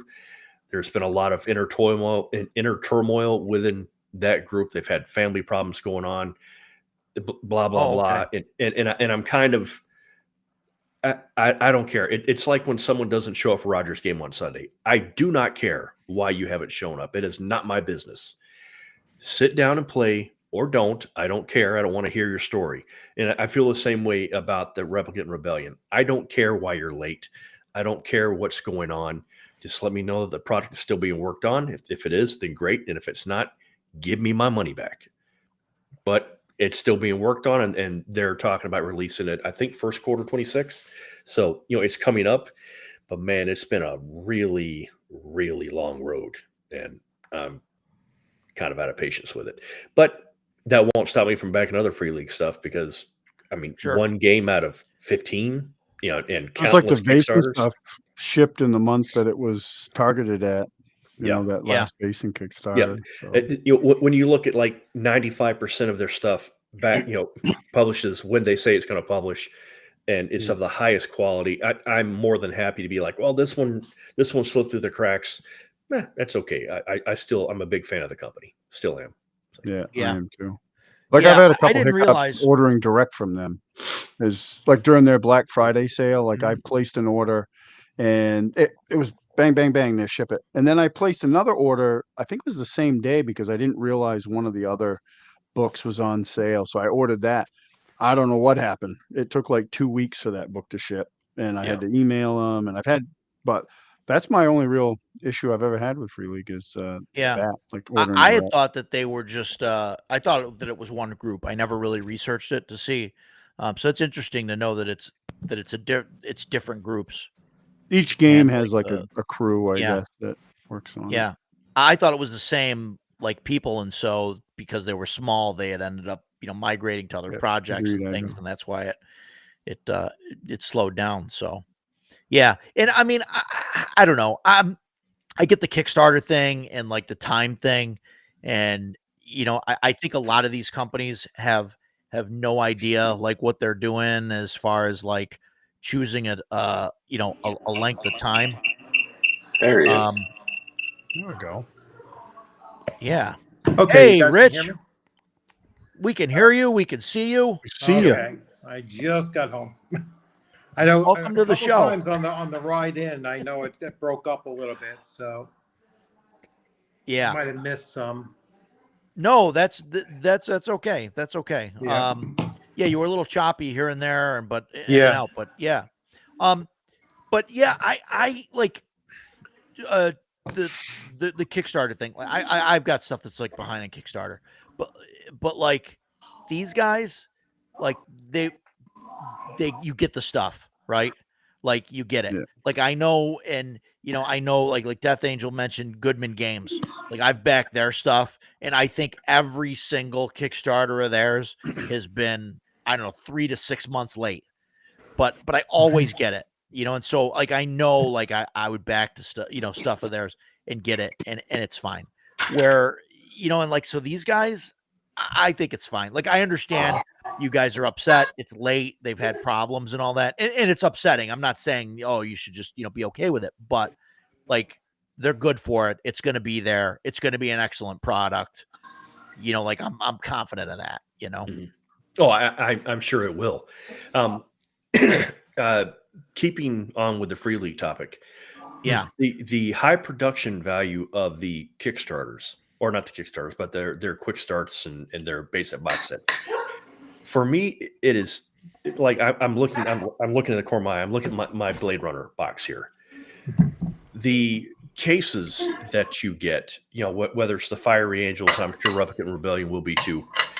But the case file that you get with the starter set is incredible. The problem is it's almost too incredible because you've got these glossy photos of the case scene and all this stuff you can manipulate, and it's super awesome. Yeah. We finished the case file. Next weekend, we're going to do my home game I'm going to be doing. Here's my grainy black and white photo printed off on my work printer on super cheap paper. And this map is my squiggly, shaky hand nonsense. And I'm like, when you and I played the quick start at PAX. Yeah. Yeah. Guys, I am a nut for Blade Runner. I have the special edition Blu-ray with the little suitcase and the origami unicorn and the spinner. I've seen it hundreds of times. When we played it, I felt like I was in the Blade Runner universe. I honestly felt like Decker investigating these incidents. Yeah. And so I worry as a DM trying to run this system that I absolutely love in the setting that I adore. This actually goes back to what Dakota was saying about the One Ring. I don't know if I've got the chops to run this game the way it deserves to be run.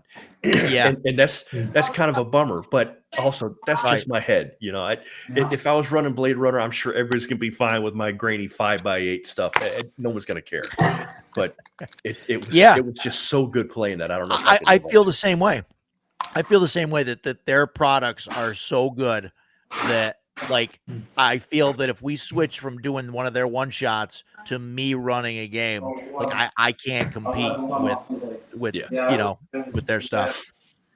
I just want to hit this Edgelord's comment right here.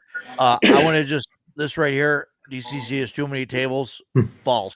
It doesn't have enough. No, you're absolutely correct. It has far too many. It's got ridiculous dice. Anyway, is Blade Runner system good? I was going to say something about Blade Runner. Yes, the Blade Runner system is incredible. When I was playing it, seriously, man, I was sitting there at the table, and you know the scene in the movie where Decker is looking at the photos, and Sector 74C enhance, click, click, click, click, and it enhances. I was sitting there with my cell phone with the camera zooming in, going enhance, enhance. I did that for probably half an hour, and I was seriously, I was finding stuff in the photos, and I was like, there's a phone booth back there. It looks like a video.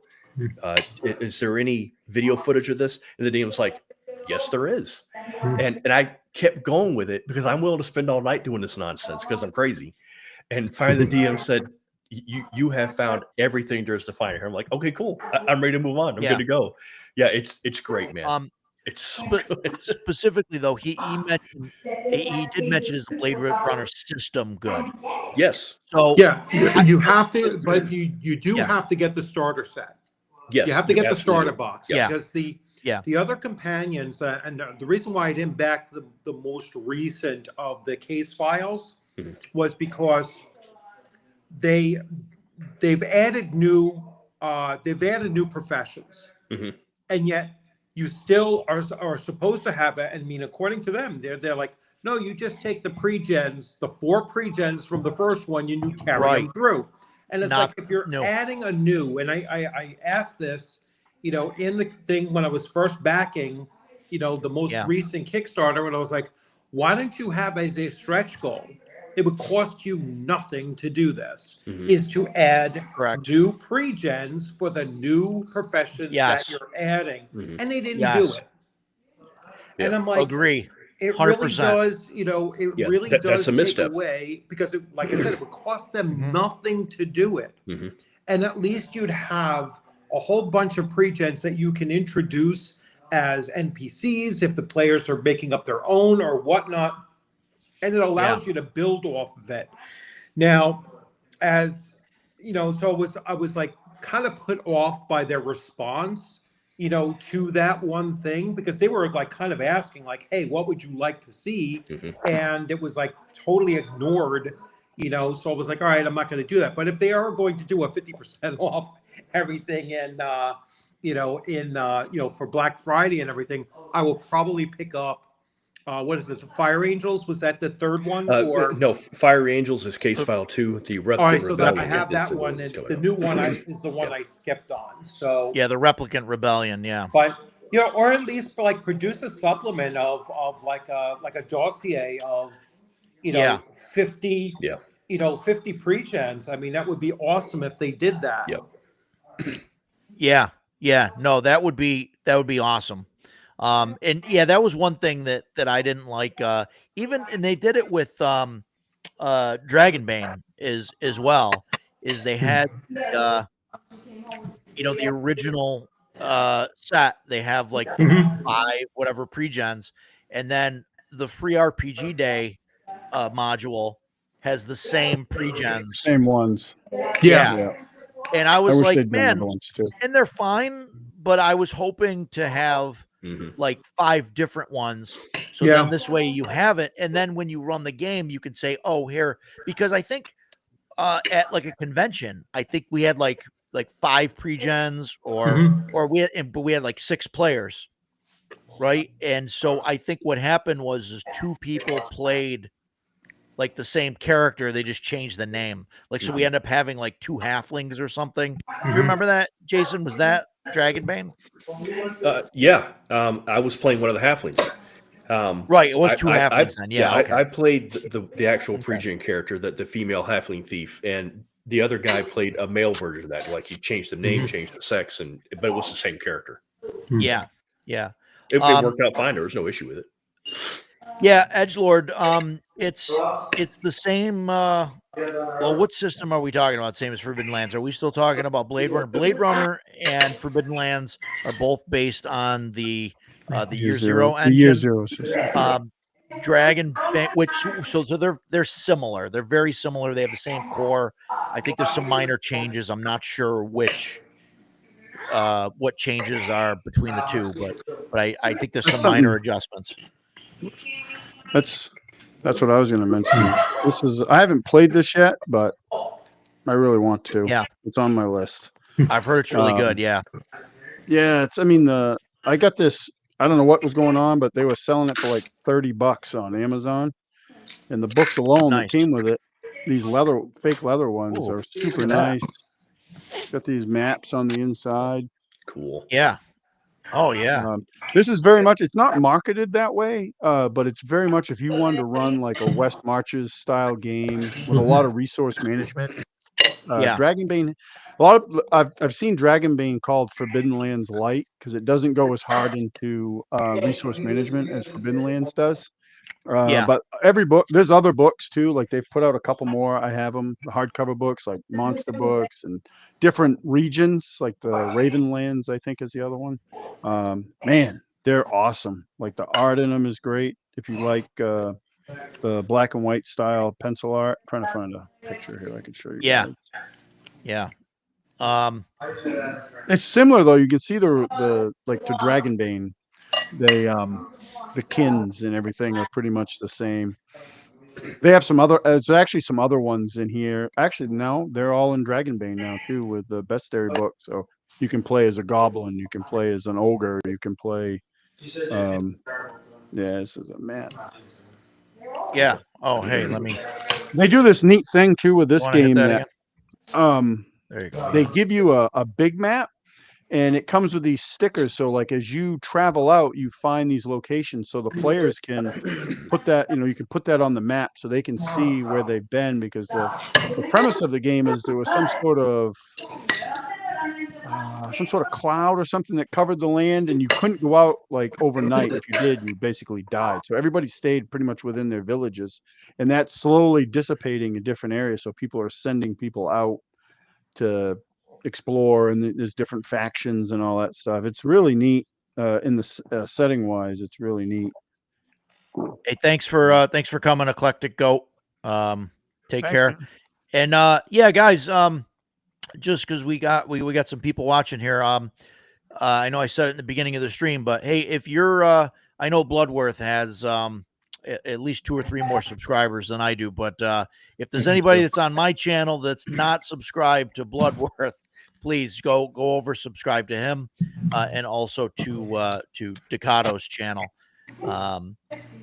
So yep, definitely spread it around, and I will yeah.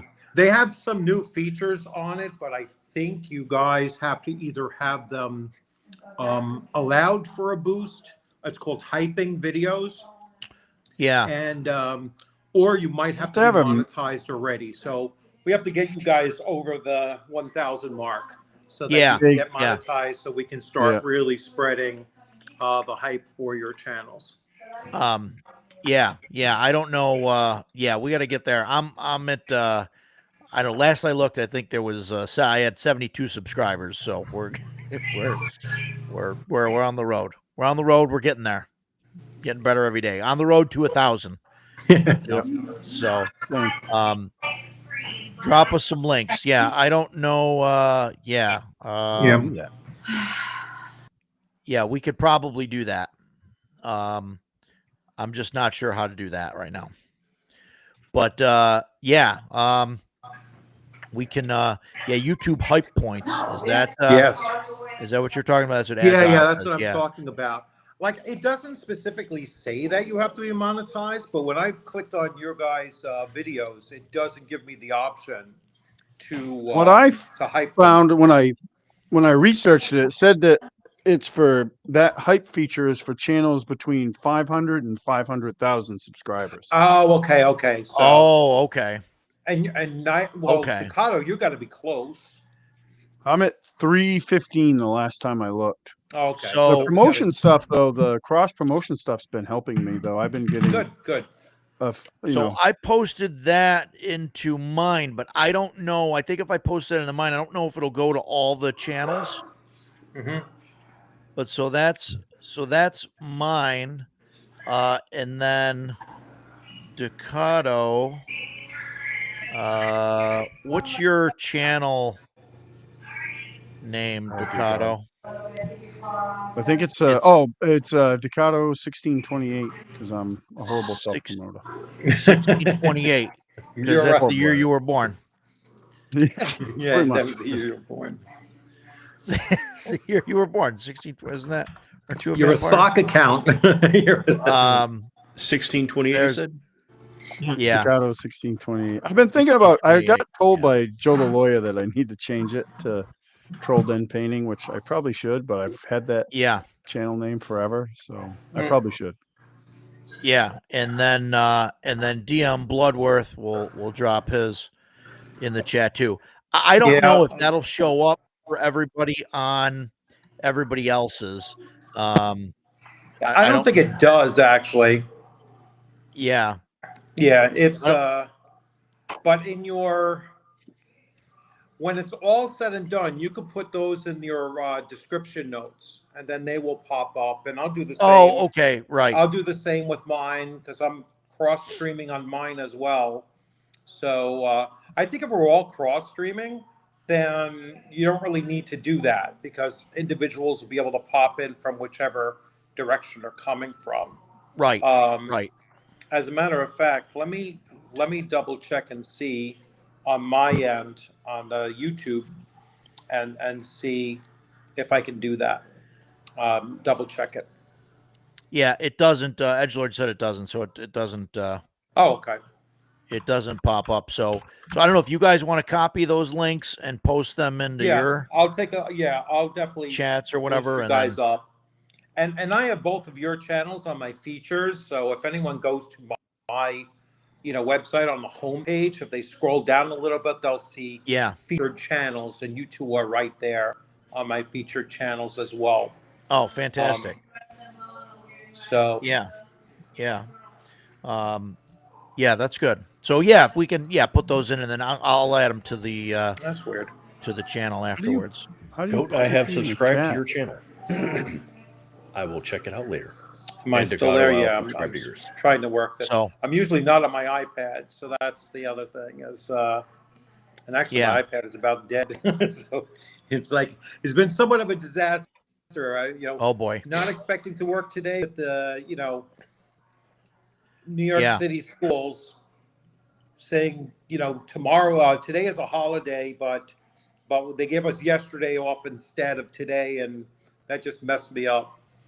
So, but thankfully, because yesterday I had a major errand to pick up my daughter from the airport, and that was a 7-hour delay, kind of thing. So. Yeah, Death Angel. I don't know if I can generate. I don't know how to do that. I guess I haven't done that yet. So I don't know how difficult that is to generate a collaboration. But a collaboration. That's why Death Angel Shadow says when the stream becomes VOD, generate the collaboration and send Decado and Richard the links. So I don't know if that. I don't think it'll work that way. You have to create. I haven't done a collaboration with a live stream. I don't know if it works the same way as with a regular video. Yeah, because it's already uploading as we speak. Yeah. So I don't know if it would work that way. I've only done it like you said. Like I make Well, a video and then when I'm posting it, I just bring up DM Bloodworth and he graciously shares my nonsense. We could figure this out probably off stream, not in front of everybody. I'm sure that this is really interesting. Show to our audience. high tech we are in front of everyone. But, I am definitely low tech. But Same here. but yeah. So we could figure that out after. I know I don't know if any of the other Freely games do it, but I know the Alien game had it has like the difficulty setting on it. I assume they're going to do that with the second edition. I forget.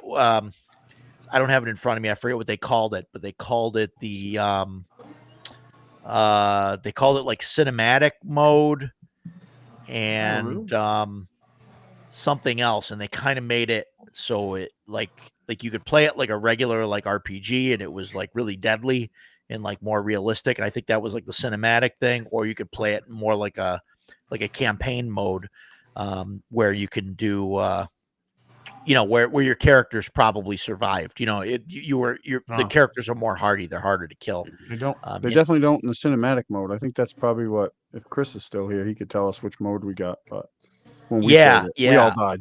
We all I died. think it's the cinematic mode where everybody dies, and that makes sense. I think because everybody in the movie usually There you go. usually buys it. Eclectic Goat. That's the name of my my YouTube channel. I'm trying to figure out how to do it. Let's see. Yeah. How to do an invite. Yeah. Yes. Paul. No comment, Paul. No comment. But dun, yes. Dun. Yeah. Dun dun dun. Yeah. Yeah, don't know. I'm not that bad with technology, really. It's just the new technology. I don't recall any of the other Free League games doing a difficulty mode. I don't recall like that being built into the system anyway. No, cinematic mode and story mode. Yeah, and is Chris? Do you know? Is that the only one that does that?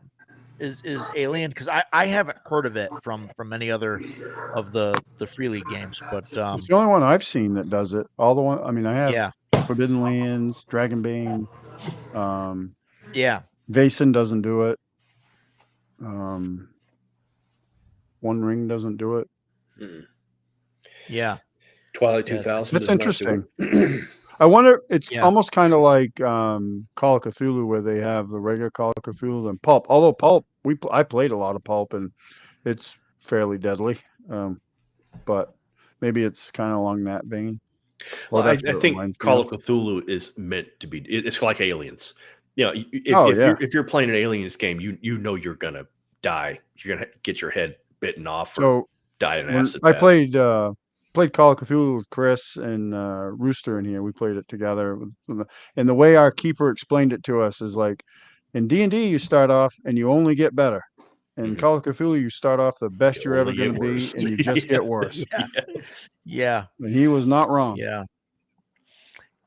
It's it's interesting. That's like how I feel about like OG Ravenloft and things like that, where like oh god, the players Rooster go is in running us in Ravenloft right now.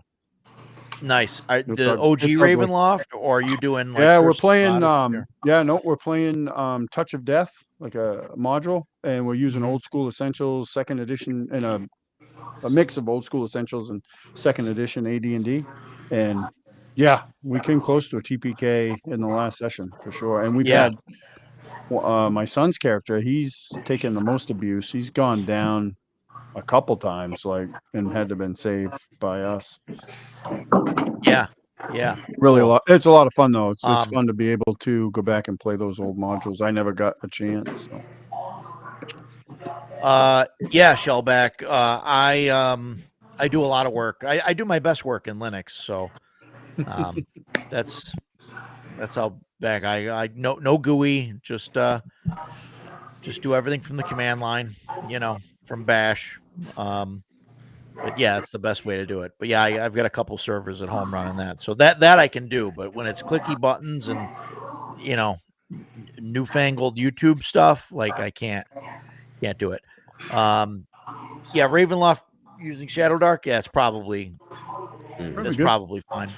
I will tell you that Castles and Crusades didn't work that well, but no, I ran totally not related to Free League, right? But I ran Curse of Strahd, the 5e Curse of Strahd, kind of heavily modified with some stuff from the second edition stuff, because they had a ton of stuff that came out for it. And I used Hyperborea, and that'd be a good system. It was pretty cool. Yeah, it was fun. So I think that's a great system, honestly. And I've only played it 3 times, and it's awesome. It's it was a blast. I mean, I thought it handled itself fine, and all of that. So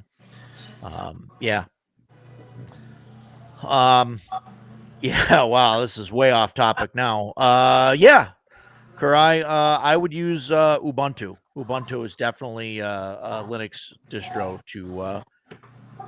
to learn, because it has Ubuntu, definitely. agile. I would count on my fingers and hope for the best. Definitely easy. Definitely easy. That's the way to go. Let me know. Let me know if you want to make if you want me to make a video about setting up some Linux stuff, and we'll do that too. Hyperborea 3E is wonderful. Absolutely, it is. Yes, it is. Absolutely, A lot of fun. A lot of fun It to is play. amazing. Jeff It is Delaney is a fun. great dude too. Delaney is a fantastic guy. And yeah, it's good stuff. Yeah, Mandrake. yeah. But yeah, good stuff. Yes, please, he says. Oh my god. Well, you're the only one that'll watch a Linux video. I don't know. Well, all you need is one viewer. That's it. That's all I need. And if it gets me another subscriber or something, absolutely. That's right. I'll do it. That's right. Bloodworth. That's how Bloodworth got over 4,000. You do what the audience wants, right?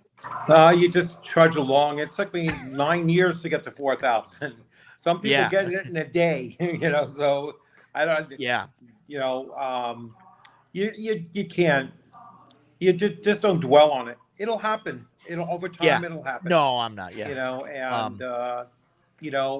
Just put out there what you want to put out there.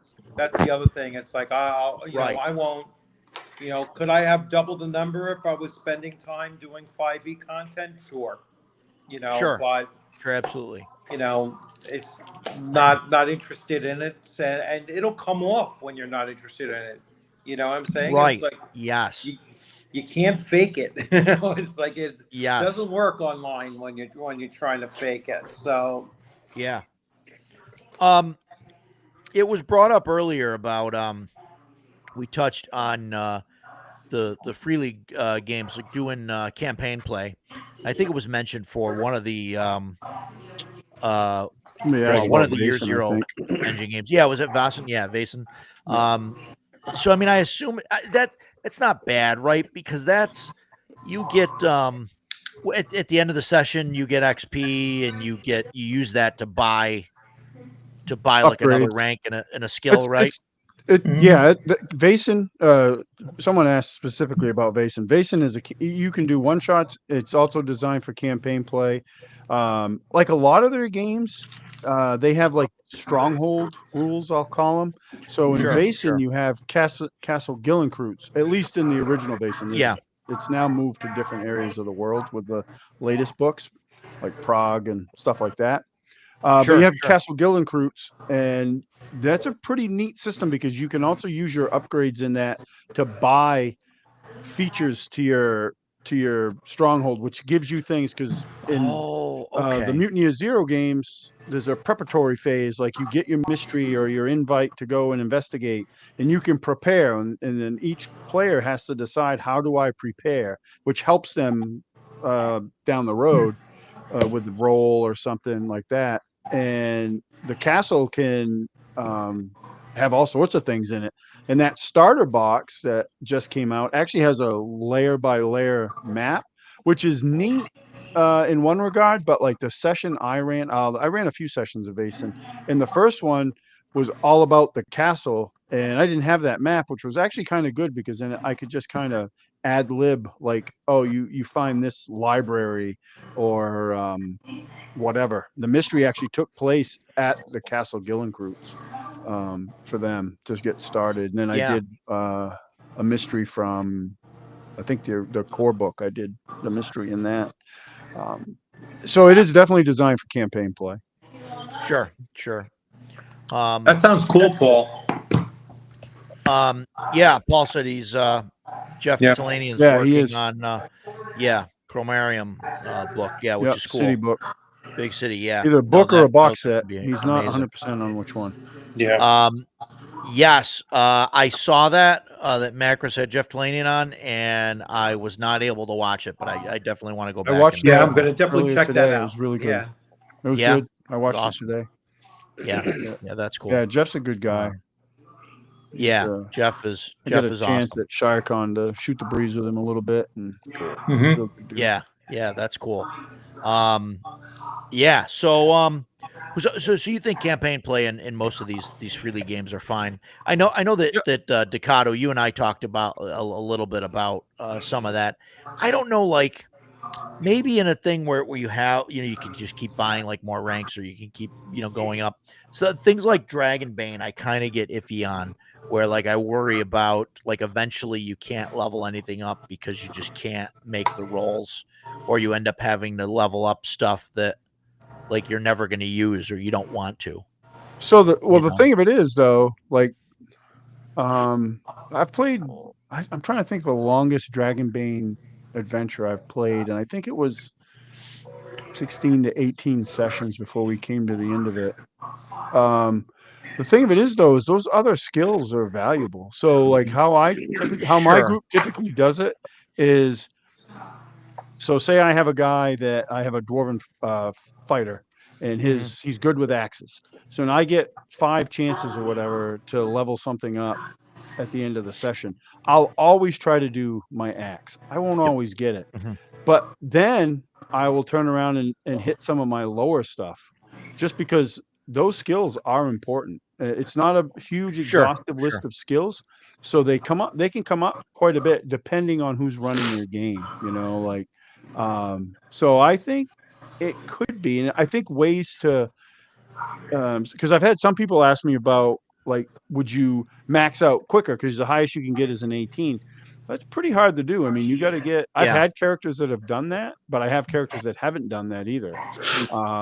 But you could also stretch it by not letting them do that every session. And I've played in games that way. Not a big deal to me. Maybe do it every other module session or something. Yeah. You could do it like Call of Cthulhu. I think the way we did it in Call of Cthulhu is like was it when you ended a chapter? I think we were playing big games, mass, but you could stretch it out. I think you could make it work. That's actually one of the things I want to test out, is a longer Dragonbane game. So maybe when the Trudvang stuff comes out, I can do that. Yeah, right. And give it a whirl. I think the system's great. I guess I was thinking about it like leveling up, like if you're trying to roll out for like 5 things every week or what, every session, right? That like eventually, like, you end up bringing up the lower stuff because you can make those rolls and you can get those up. But I think after doing that, like after say 10 sessions, right? Like now everybody's gotten 50 rolls, maybe even 40 rolls, whatever, right? And that's like, I don't know. I just feel like that would make everybody like similar, like stat wise or skill wise or whatever. No, I disagree with that. Sure, you're going to get 40 or 50 rolls, but you've got like a 30% chance of half of those rolls getting applied to the character. So you might level your entire skill list up 20 points. Totally. So, and the way the professions work, you'll have like, and they're all the ones I've had in games have been largely very valuable because they can do different things. So they'll have like different specialties, as far as like the artisan is good at building things. He may not be the best combat guy, but like if I need a suit of armor built, so let's we kill this monster, we can make armor out of it. We do that, so they'll have a different skill set, and you definitely can notice that. It kind of reminds me in a way of like CNC or any OSR game. Like if you're missing a core character class in a session, a lot of times you feel that, like, oh, the cleric's not here, or the rogue's not here, or we don't have any frontline fighters. I think that's great. One, because it makes everybody important. Not everybody can do. You can kind of do everything, but the artisan's going to be way better at building stuff than my dwarven fighter is. He just sucks at it. Rooster mentions that there's no guarantee increase any of the skills. And that's true. And I mean, if you take 50 rolls, you're right. If you only have like a 20% chance, then that's roll like me 20 points or whatever, probably less. Now you told me that you always roll low, so that's why you play until it comes time to improve stuff. It works great in play, but when it comes time to make upgrades, all of a sudden I should be in Vegas. It's like, what the frick? Nice. Nice. Yeah, good Yeah. time. I do like Dragonbane though because it's a Rolo system because I habitually roll horribly. So like Yeah. Dragonbane Yeah. usually works great for me. I don't know, and I know that I sound like a broken record to Jason and Joe, but the roll under systems, like, because they're like fixed difficulty, you're only rolling against yourself. Like, I don't know, I just could never get into it. I mean, I've played Mothership. I like Mothership. That's Mothership's fun. percentile roll under. I played Dragonbane, ran Dragonbane, love it. It's fantastic. I just, for like long-term things, like, I don't know, just rolling against yourself for everything instead of having any kind of like, like, it just bugs me. It just bugs me. What I like about it is the speed of it. Yes. Right. Yeah, we mentioned that earlier. And I roll like shit, Right. so it works There's great. no Two math. things I like about it. There's no no math. and Roll the that is die. fantastic. Yeah. Right. Even Mothership has math because it's like, do I have a +10 to this, or do I have so you got to figure that out. But yeah, that's the thing. You know what the number is because it's on your sheet, and you just roll the die, and you got to get under that number. And you just look at it and go. Right. I just don't like. I don't know. Like, the spell casting is fine, right? You're trying to roll under your intelligence or whatever, but like your weapon skill, like, I don't know. Like, you're trying to hit. I always make the same example, right? But like, you're trying to hit a goblin, you're trying to hit a giant, you're trying to hit a dragon. Like, it's the same roll. And I don't know. Like, I think it should be harder. Well, the thing is hit something that's. Those adversaries add different levels of difficulty of hurting them, right? So if you're fighting a dragon, I'm sure his armor rating is going to ignore the armor most of your damage. Yep. Yeah. Whereas if I hit a goblin, he's going to feel that a lot more because his armor rating sucks. Right. Right, and that's how they're you doing can add that. levels of difficulty or bonuses to it because you have the Bane and Boon system. And those, unlike, like, say, 5th edition, it's advantage, disadvantage. But unlike 5th edition, those can stack. So, like, as a game master, if it was something really difficult, I could tell you that you roll with double Bane on it. So you would roll 3 dice and take the crappiest roll that you get, or you just roll with a Bane. I've never seen it. I think it's happened a couple times in our games where it's stacked, but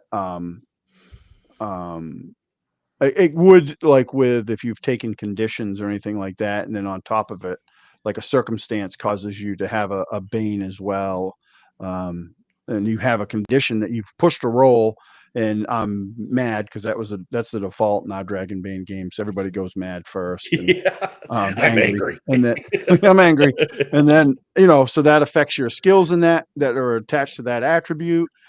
I think it's such a simple but really elegant system as well.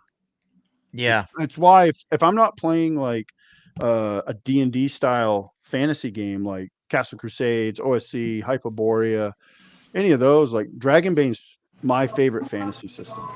Mm-hmm. Yeah.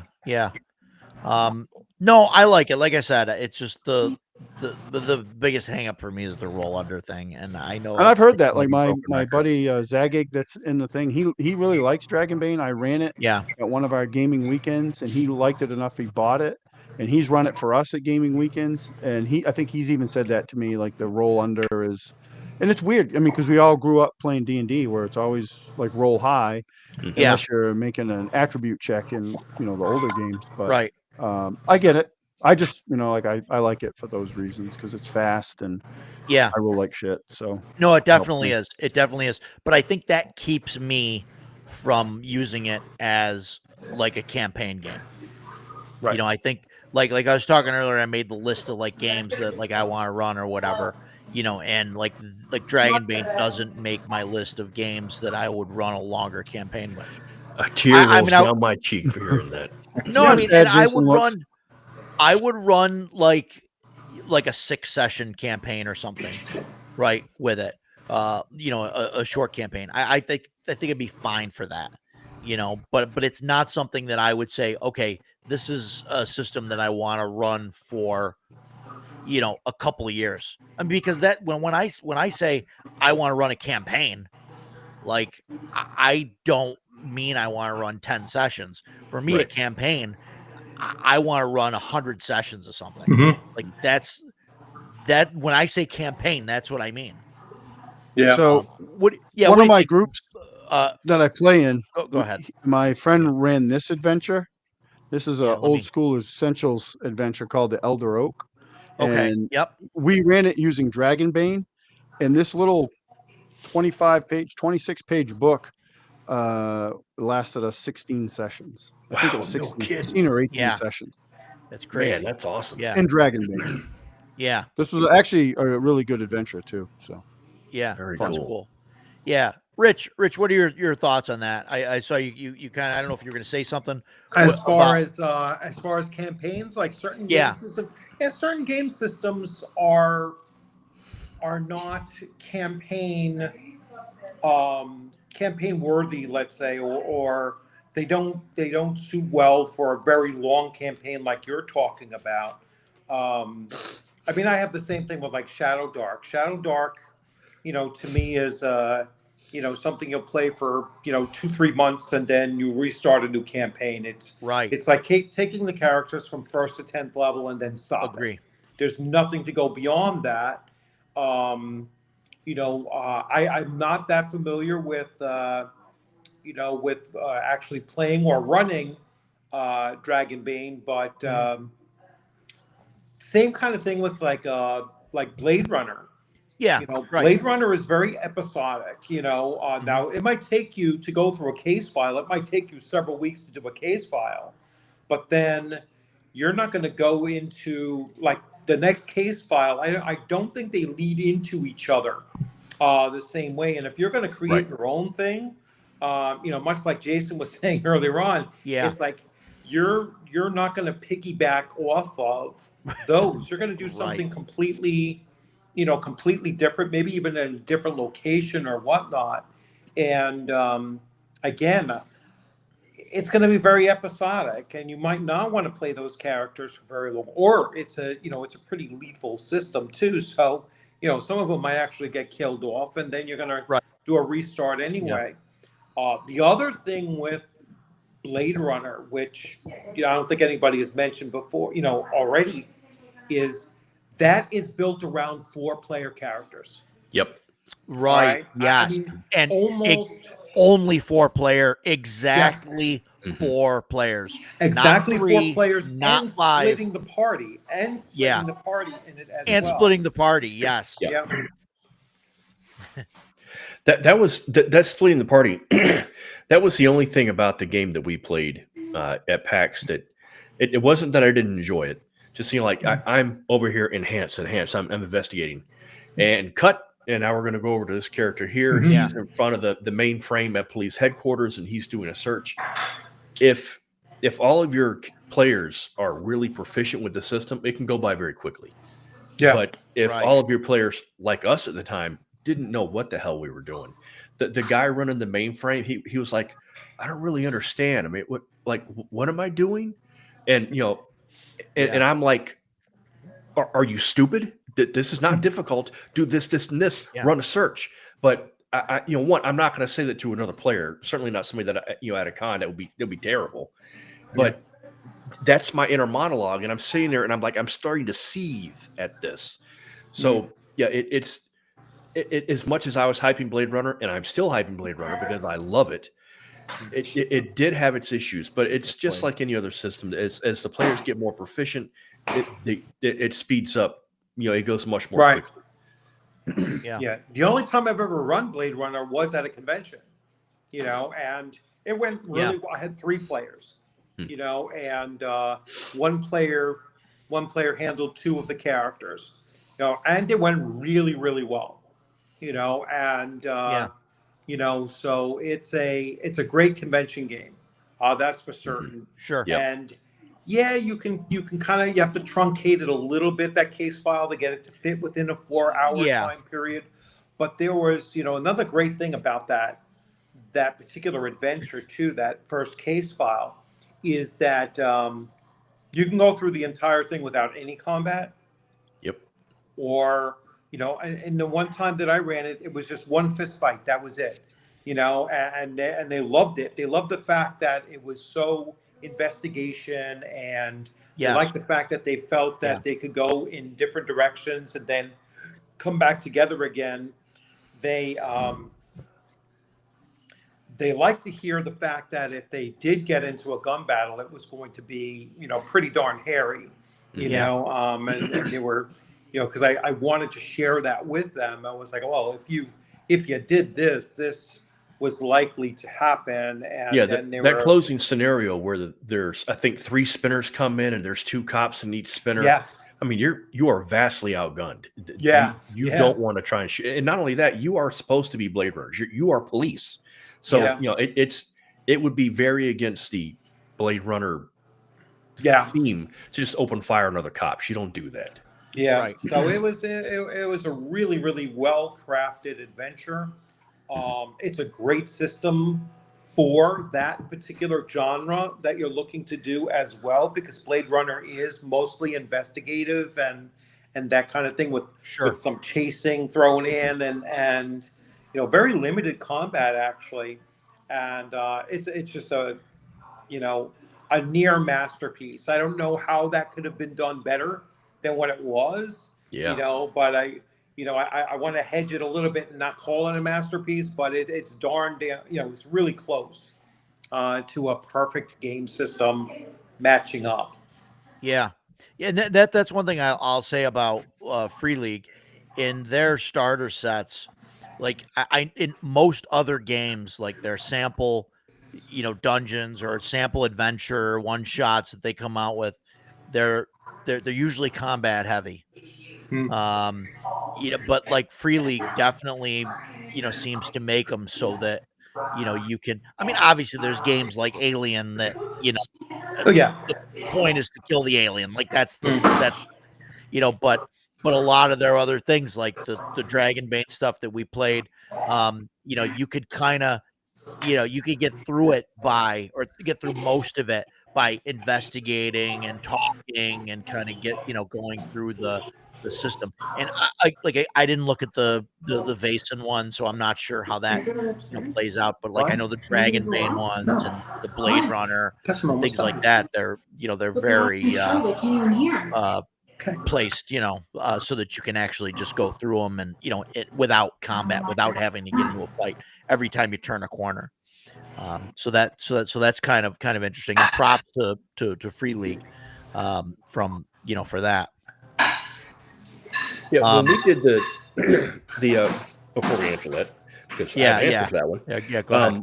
When we played that Blade Runner quick start scenario, the only combat that we got into was me and you.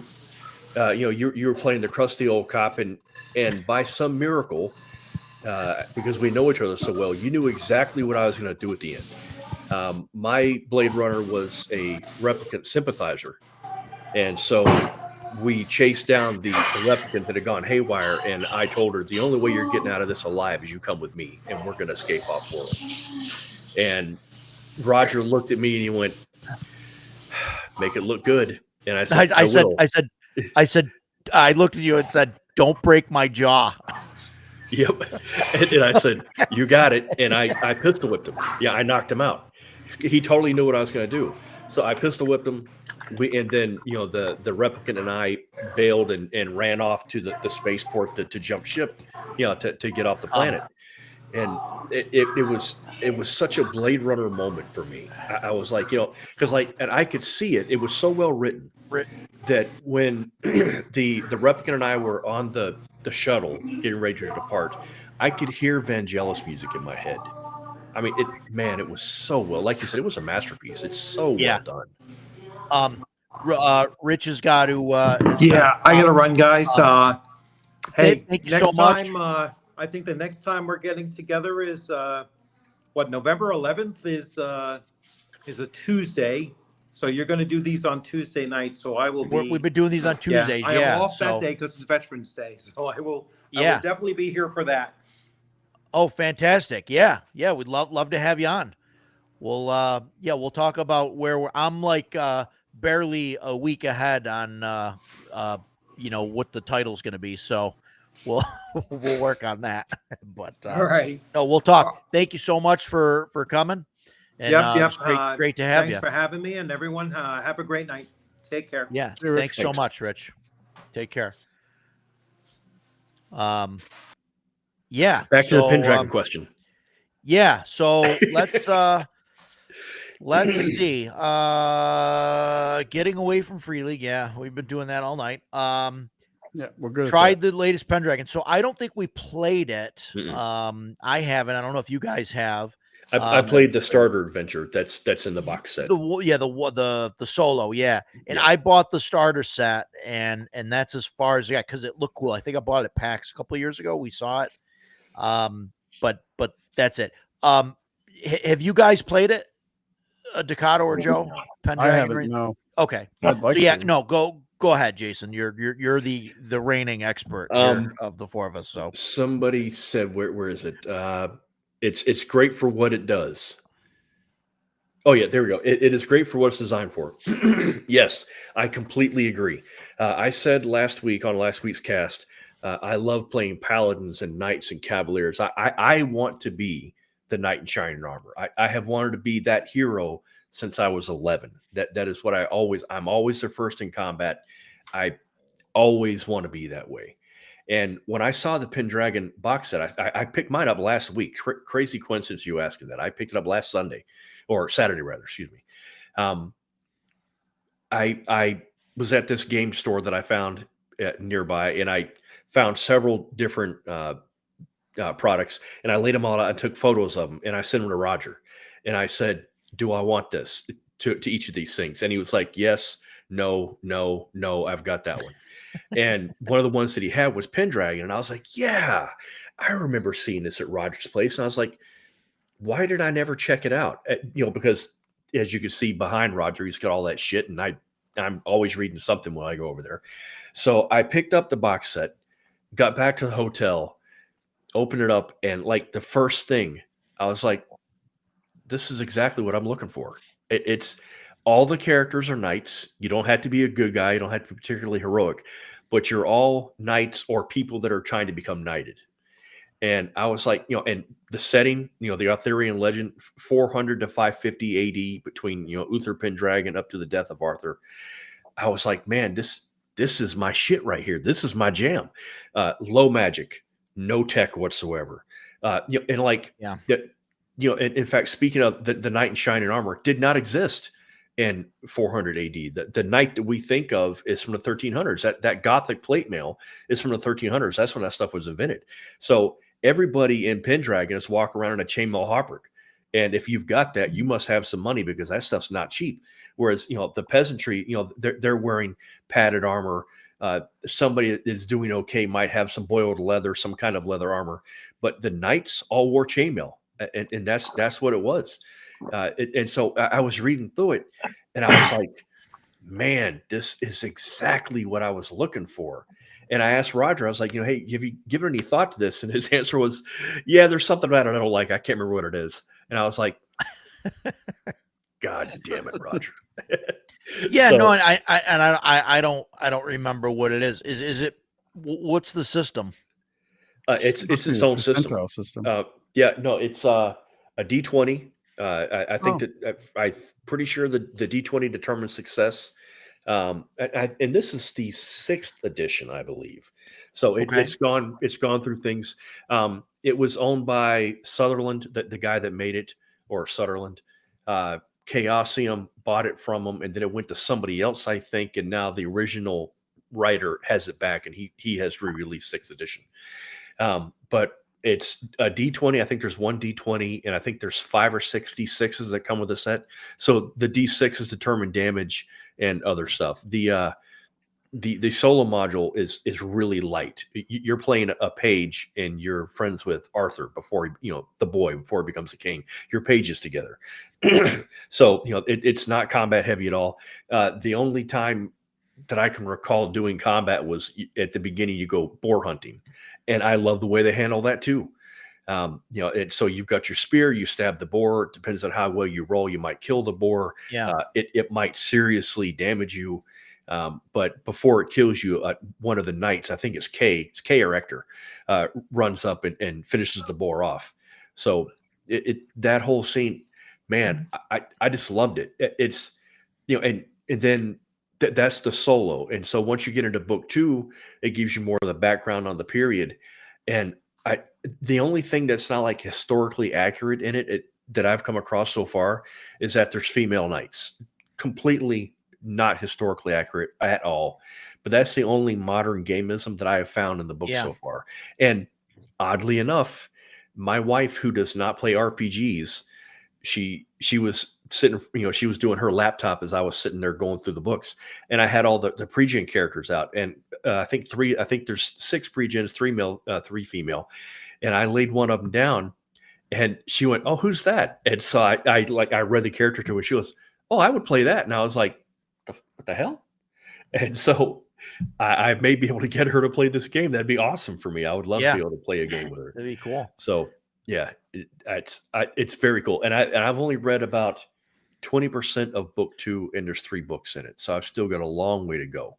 But man, so far I'm really digging what I see. Yeah. Kurai, yeah, I have heard of Mythic Bastionland. I don't I don't know anything about it.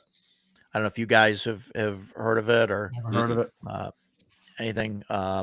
Yeah, 6th edition. Yeah, I think that's the same copy that I have.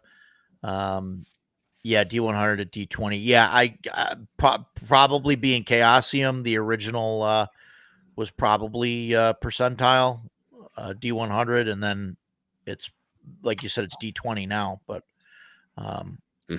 that's right. Yeah, I got lucky when I was doing the boar hunt. It was the only crit that I rolled in the game, but when I did, I was like, "Oh, thank God," because I thought that boar was going to wreck me. So I was very happy about that. Yeah, Monk, I had no idea that Greg Stafford had passed on. I like that Chaosium is keeping to what he wanted. That's honorable of them. I really like that sort of thing. Yeah, D20 roll under, higher the better. Like I'm okay with that. Like that doesn't, it's a little bit better because you're trying to get a high, but yeah, I don't know, but yeah, I don't know. D20 roll under. I mean that's fine. That's what Dragon Bane uses. So I guess it is what it is. But yeah. But yeah, I don't have any experience with that. Yeah, I just have the starter set, and maybe at some point I'll run it. After we do our podcast on Tuesday, I usually watch it twice. I watch it Wednesday and Thursday because I'm always critiquing myself. Yeah. I want this, all 20 viewers, I still want them to be like, "Oh, these people really know what they're talking about." Takato, you said something last week. We were talking about Forgotten Realms, and one of the things that I said was, and we didn't go to Waterdeep and all that because for me, I got kind of burned out on the Forgotten Realms lore. But one of the things that you had said was that you guys did do that, and you really liked it. You were like really excited to see Baldur's Gate and all these places that you saw as a kid. And I was thinking, and I was listening to that today, and I was like, man, that's such a great outlook. That's really cool. That's how I felt reading through Pendragon. I've read Morta Arthur, by Mallory. I've got it behind me in hardback. The Once and Future King by T.S. Eliot. I've got it in hardback sitting behind me. I absolutely adore that setting.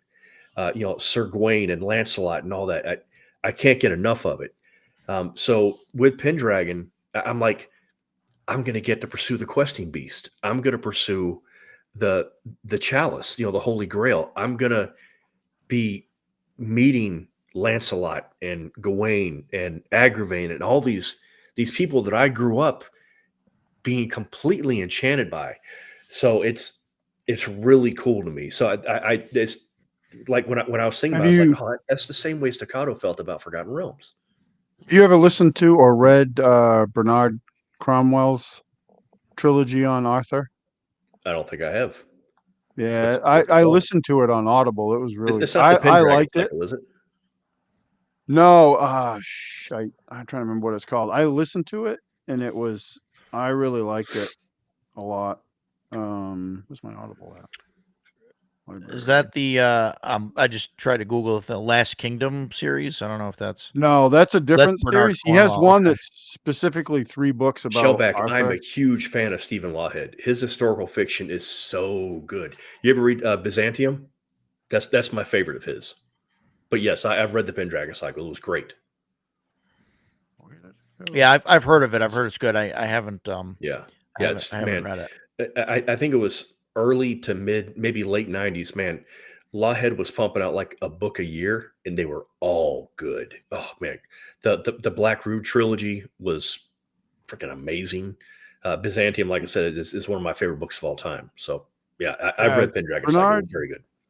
Bernard Cornwell, and it's the 3 books are Excalibur, Enemy of God, and The Winter King. I don't know if that's in order or not. Cool. They were really good though. I will check them out. I don't have any other than the stuff you hear as a kid growing up about King Arthur. I don't have anything about it. I really liked them. Cool. Yeah. Byzantium I was always into some of that is stuff. St. Patrick getting kidnapped off the shores of Ireland, taking by Vikings, and he ends up in the Middle East. Read it. It's boy, and the ending, man, brings tears to my eyes every single time. It's excellent. Yeah, cool. I did listen to the first book in The Last Kingdom too. That was really good. I like Bernard. He's awesome. That's did they make that a TV show or something, or is And that Netflix? Yeah, they did it on Netflix. Okay, the series. and it is based on that. Yeah, it's based Is on it- his books. It's a long series. I think there's like 20 something books in the series. What is it still going?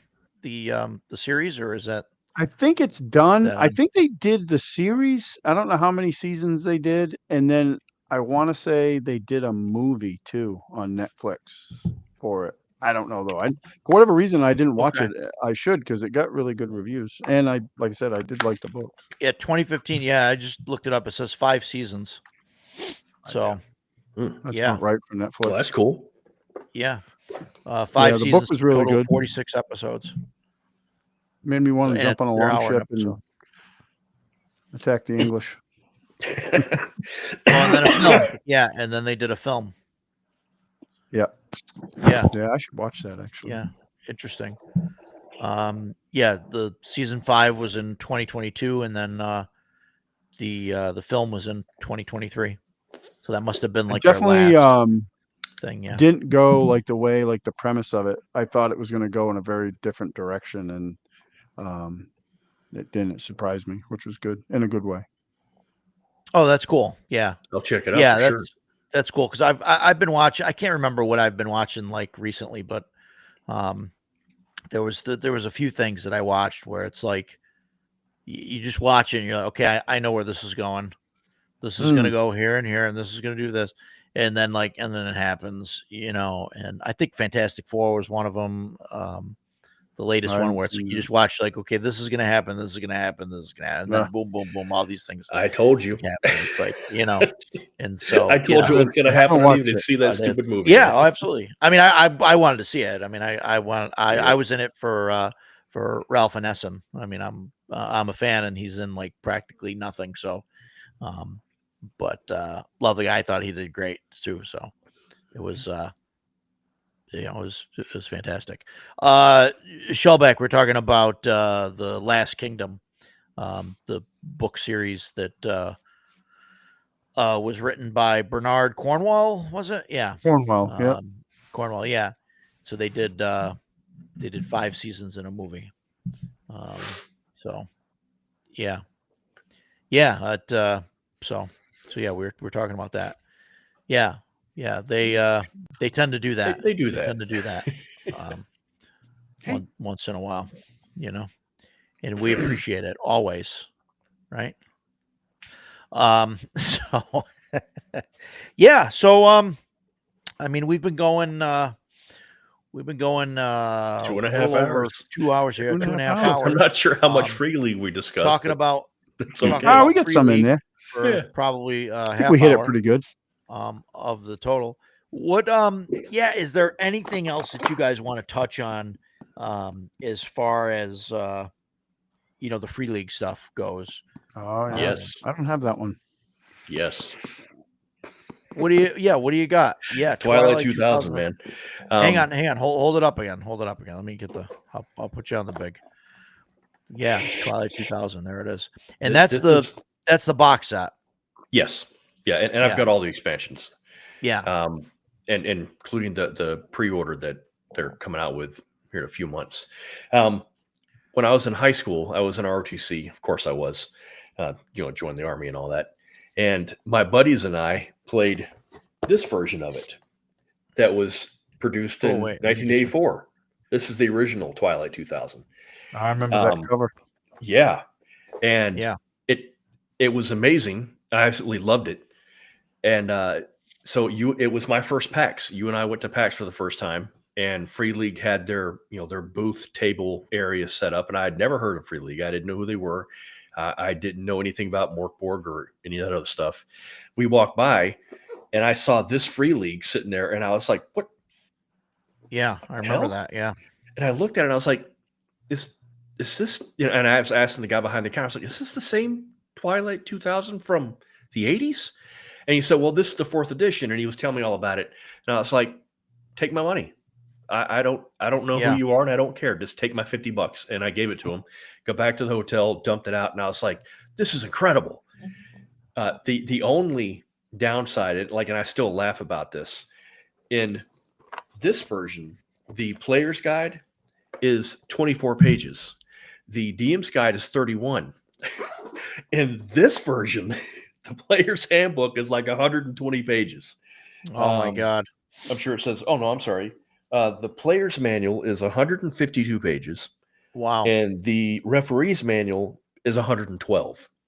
Wow. So it is much more dense, but it's still very good.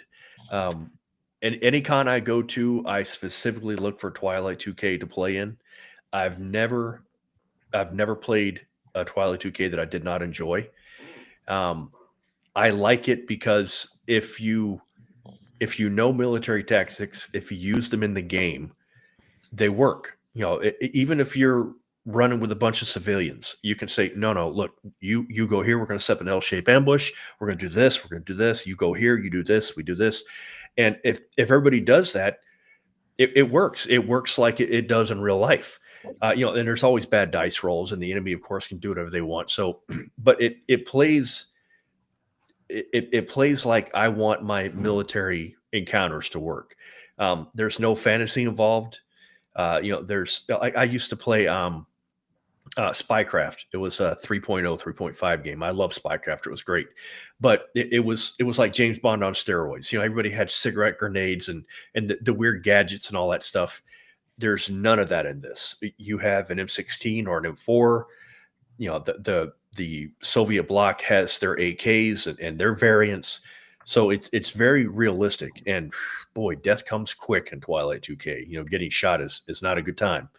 And since the only healer is a medic who isn't going to be able to do a whole lot of healing on you, you can't be, like we were discussing Greg Gillespie's Dragon Slayer last week or 2 weeks ago. You can't mess around. The system is not designed to save you. The system is designed to make you think. And if you think and you pay attention and you look at what's going on, you have a very good chance of success. But if you sleep, if you're half-assing or just not paying attention, you're toast. You're not going to make it. Yeah, so absolutely. I love it. And again, the hallmark of Free League, the quality is amazing. Everything is flawless. The cards, the equipment cards that it comes with, the encounter cards, all that stuff, the dice, just absolutely top quality. So, once again, great work by Free League. Love it. Yeah, and that's really great customer service too. Like the one time I had a problem with something from them, they replaced it and didn't even ask for proof of damage or anything like that. So, maybe the guy messed up or something. I don't know, but best customer service interaction I've ever had. That's great. Yeah. Yeah, not a fan of Morkborg. Never done acid either. I don't hate on Morkborg. Morkborg, it's interesting, and I'll say this: Morkborg is probably my least favorite Borg game. And that's, and I know it's the original. It's the one everything's based on. I don't mind it. It's the setting. It's the setting in Morkborg that kind of bugs me. I really dig Pirate Borg. I think Pirate Borg has the best balance. Setting's cool. I've never played the game, but I've used the setting. Yeah. And the Limithron guys are really cool. Limithron guys are fantastic. Yeah, absolutely. They have amazing memories too. Every time Roger and I walk, they're like, "Oh, hey guys, good to see you." Yeah, again. they remember us and everything. Yeah, they're fantastic. How does Twilight 2000 handle Monster Hunter International setting? And any thoughts on that? That's to you, Jason, because you're the only one that because so much of Free League is very similar. They use different systems. I don't recall this being in fact. Twilight does not use the Mutant Year Zero, but it shouldn't be too difficult to throw in monsters. There's some pretty cool movies out there, like you got the soldiers in World War I, and there's something in the trench. With this, this is post-nuclear. The Russians dropped nukes in Poland, and that's what caused this chaos. So while it's not in the base game, some kind of mutated creature out there whacking soldiers in the night, that could be pretty cool. And also like good setup for Vaesen too. Yes, exactly that sort of thing. Yeah. It's some kind of beast that has been awakened by the bloodshed of the war, and it's taking out Russians and Americans, and maybe they have to come together to fight this thing. When you started saying that, I was thinking about that that Chernobyl game. That's like Stalker. Yeah, Stalker. There you go. I loved it. Something like that. Like that's Stalker when you were talking. That's what I was severely, thinking of. But the original Stalker trilogy, those are good games. But that seems like what you were talking, where you got like some mutated, something like that. Coming mutated dogs coming at you, or the snorkers and all that different stuff. Yeah, that'd be that could definitely work with Twilight. That could definitely be a thing. Yes, it is. Shellback, I 100% agree. I mean, Morkborg wasn't made, and this is my opinion, of course, but I don't think Morkborg was made to be like, a legible game. I mean, it was meant to be a playable game, obviously, but it was meant to be an art statement, I think, to push the limits of that, just to prove, what can be done, to show that it, like, RPGs are art, basically. Yeah, but it's illegible. I think, and that I'm not disagreeing, but I would think just to make a quick point, you can get the legible version for free off the internet. Right. Absolutely. That's not the book they're selling. The whole thing is it's an art project. I mean, that's the whole point of it. It's an art project. Now, I think, to me, I mean, I'm not huge on it because I want a book that I can use at the table. So I'd rather have something that has, readable text and less art and stuff like that in it. But I think it's fine. I think it's a cool piece to look at and whatnot and to have. I think of all of them, I think Pirate Borg is probably the best, where they've taken that balance of art and readability and kind of put that together so they can even Pirate Borg. And I agree. I do believe it's the best of the batch. I like it. I like the Pirate Borg setting more than the rest of them. I don't know how this is showing on the this is the free version that I bought and paid for. So but it's definitely legible. Yeah, as you can see, it's all words, but that's not how it's meant to be, displayed. I mean, sure, but I mean, I just keep seeing people saying, "Oh, well, I can't read it. There's a legible version out there. I just want to point it out. You don't have to play it. I just want to point out there is a legible version for people." Yeah, no, I get Joe's it. a big fan of Morkborg, so he's going to defend them to the hilt. And I respect that, Joe. That's great. I there's a lot of things they do that I don't like, but I don't want to get into those things. So, but no, I just, to the legibility of it, there's a legible version out there, and even the core book, when you get in the back with the dungeons and stuff, that is super legible just in the default book. Because you got like the art stuff, but then when you get to the back where they're like, "Hey, here's some adventures and some tables," and the tables and stuff that have to be readable. Yeah, yeah, it's all. I mean, I just, I just keep hearing it come up, and it's like there's legible stuff out there. It's just, Sure. I don't, Sure. whatever. If you don't like the game, that's fine. I mean, I don't like every game either. So Yeah. No, I think that the game itself is an art project. I mean, that's the that's the thing of it. So I mean, it's whatever. But yeah, I mean, you got to be into that, I guess. But is there anything else Free League that anybody else wants to touch on? I know Jason needed his moment with the Twilight 2000 box. Decado, I don't know if you've got anything else that you wanted to showcase or talk about. No, I think I've hit all the ones that, I mean, yeah, I haven't played all the ones that I have, but Yeah, I kind of me have either. the ones that I want, That's a big Although problem for somebody me in the too. comments mentioned that, what is it?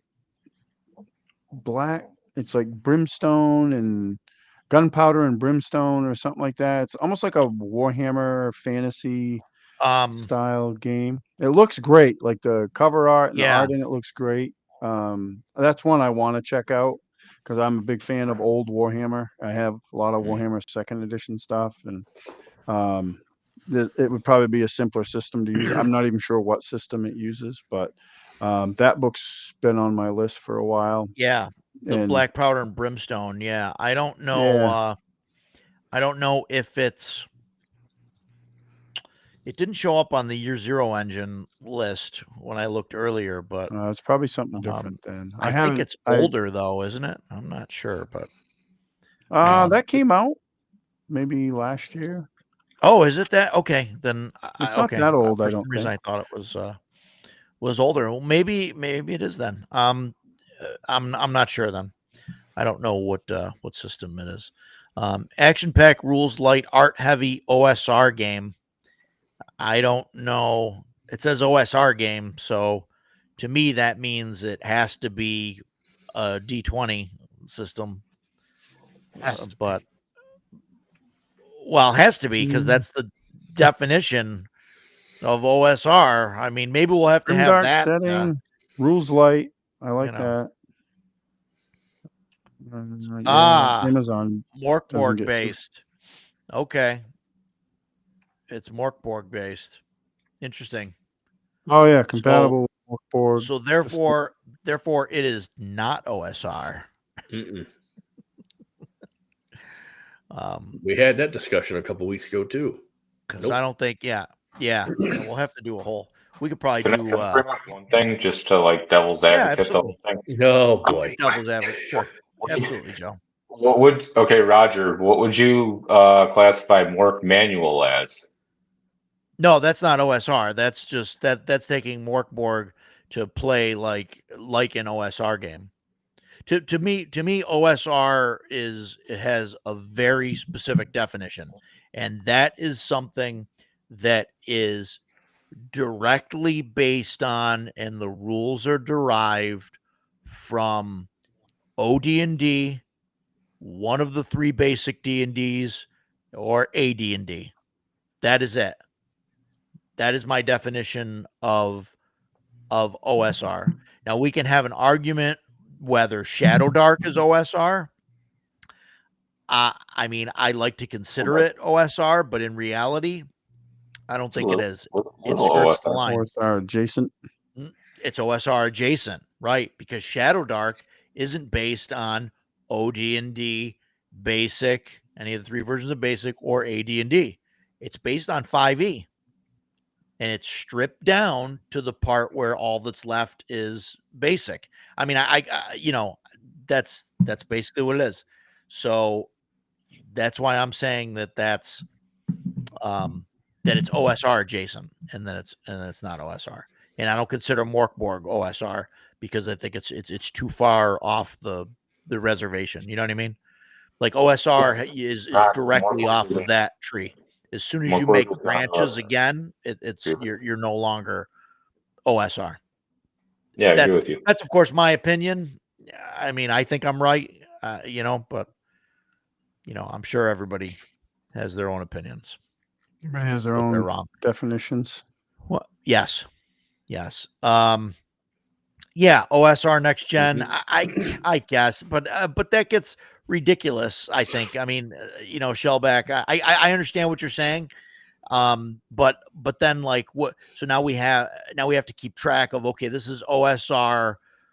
First generation. This is OSR generation 2, and then anything that springs off of that is now OSR. Generation 3 or 4. Basic Fantasy, yes, I would consider Basic Fantasy OSR because it's based on Basic, BX Basic. So I consider that OSR.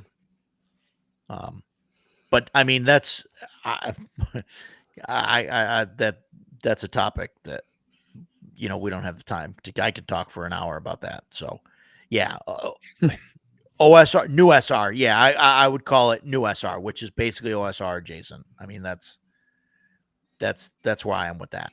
So, yeah, that's a topic for another show, though, where we can talk about OSR games and all of that. So, what I don't have. I've got a list of stuff. I haven't really taken anything and said, okay, here's going to be our topic for next week. I haven't set that up yet. I got to look at my list. We'll talk about that offline, and I'll get something posted. I was sent a few suggestions, so we can talk about that. Yeah, Sweet. absolutely. Let's talk about that in a few minutes. Yeah, if you guys have any ideas for shows or whatever, put them in the chat. Put them in. Send one of us a message somewhere. Find us at a convention and say, hey, we love the show and want to hear more of your beautiful voice, and give us some ideas there. And yeah. I mean, maybe I should just come into the mic and talk like this, and we can do it. I'm strangely aroused. We can do an ASMR. Close off there. Hold on. ASMR tabletop RPG discussions. Boy, that's a niche I don't need to explore right there, man. And on that note, guys, go buy Free League stuff. They're great. Go buy the Arduin. Back the Arduin Kickstarter. Yeah, 10 days left. Those guys are absolutely amazing. Yeah, 10 days left. Do that. Subscribe to my channel if you're not ASM. Hang on, I put this up there. ASM Roger. I love it. Don't encourage him. Subscribe to my channel if you're not subscribed, and I'll say it. Just gently click the subscribe button. Don't smash it. We don't want anybody breaking their mouse finger or their mouse button. Subscribe to Decato's channel. Subscribe to Bloodworth's channel, and I don't know, Jason and Joe. They'll have a channel at some point, I'm sure. Nope, I'm happy to be. As long as we keep talking about Dungeons and Dragons, I'm happy to be a guest on yours. I have no desire to start my own. We're going to talk about Morkborg next week. I think we'll talk about all the. No. That Joe will run that show. You'll see me doing this. No. Yeah. You must be a new job. Yeah. So you won't be sleeping because I'll be blasting death metal, Jason. That's why. Yeah, I'll turn that right off. So, on that note, good night, everybody.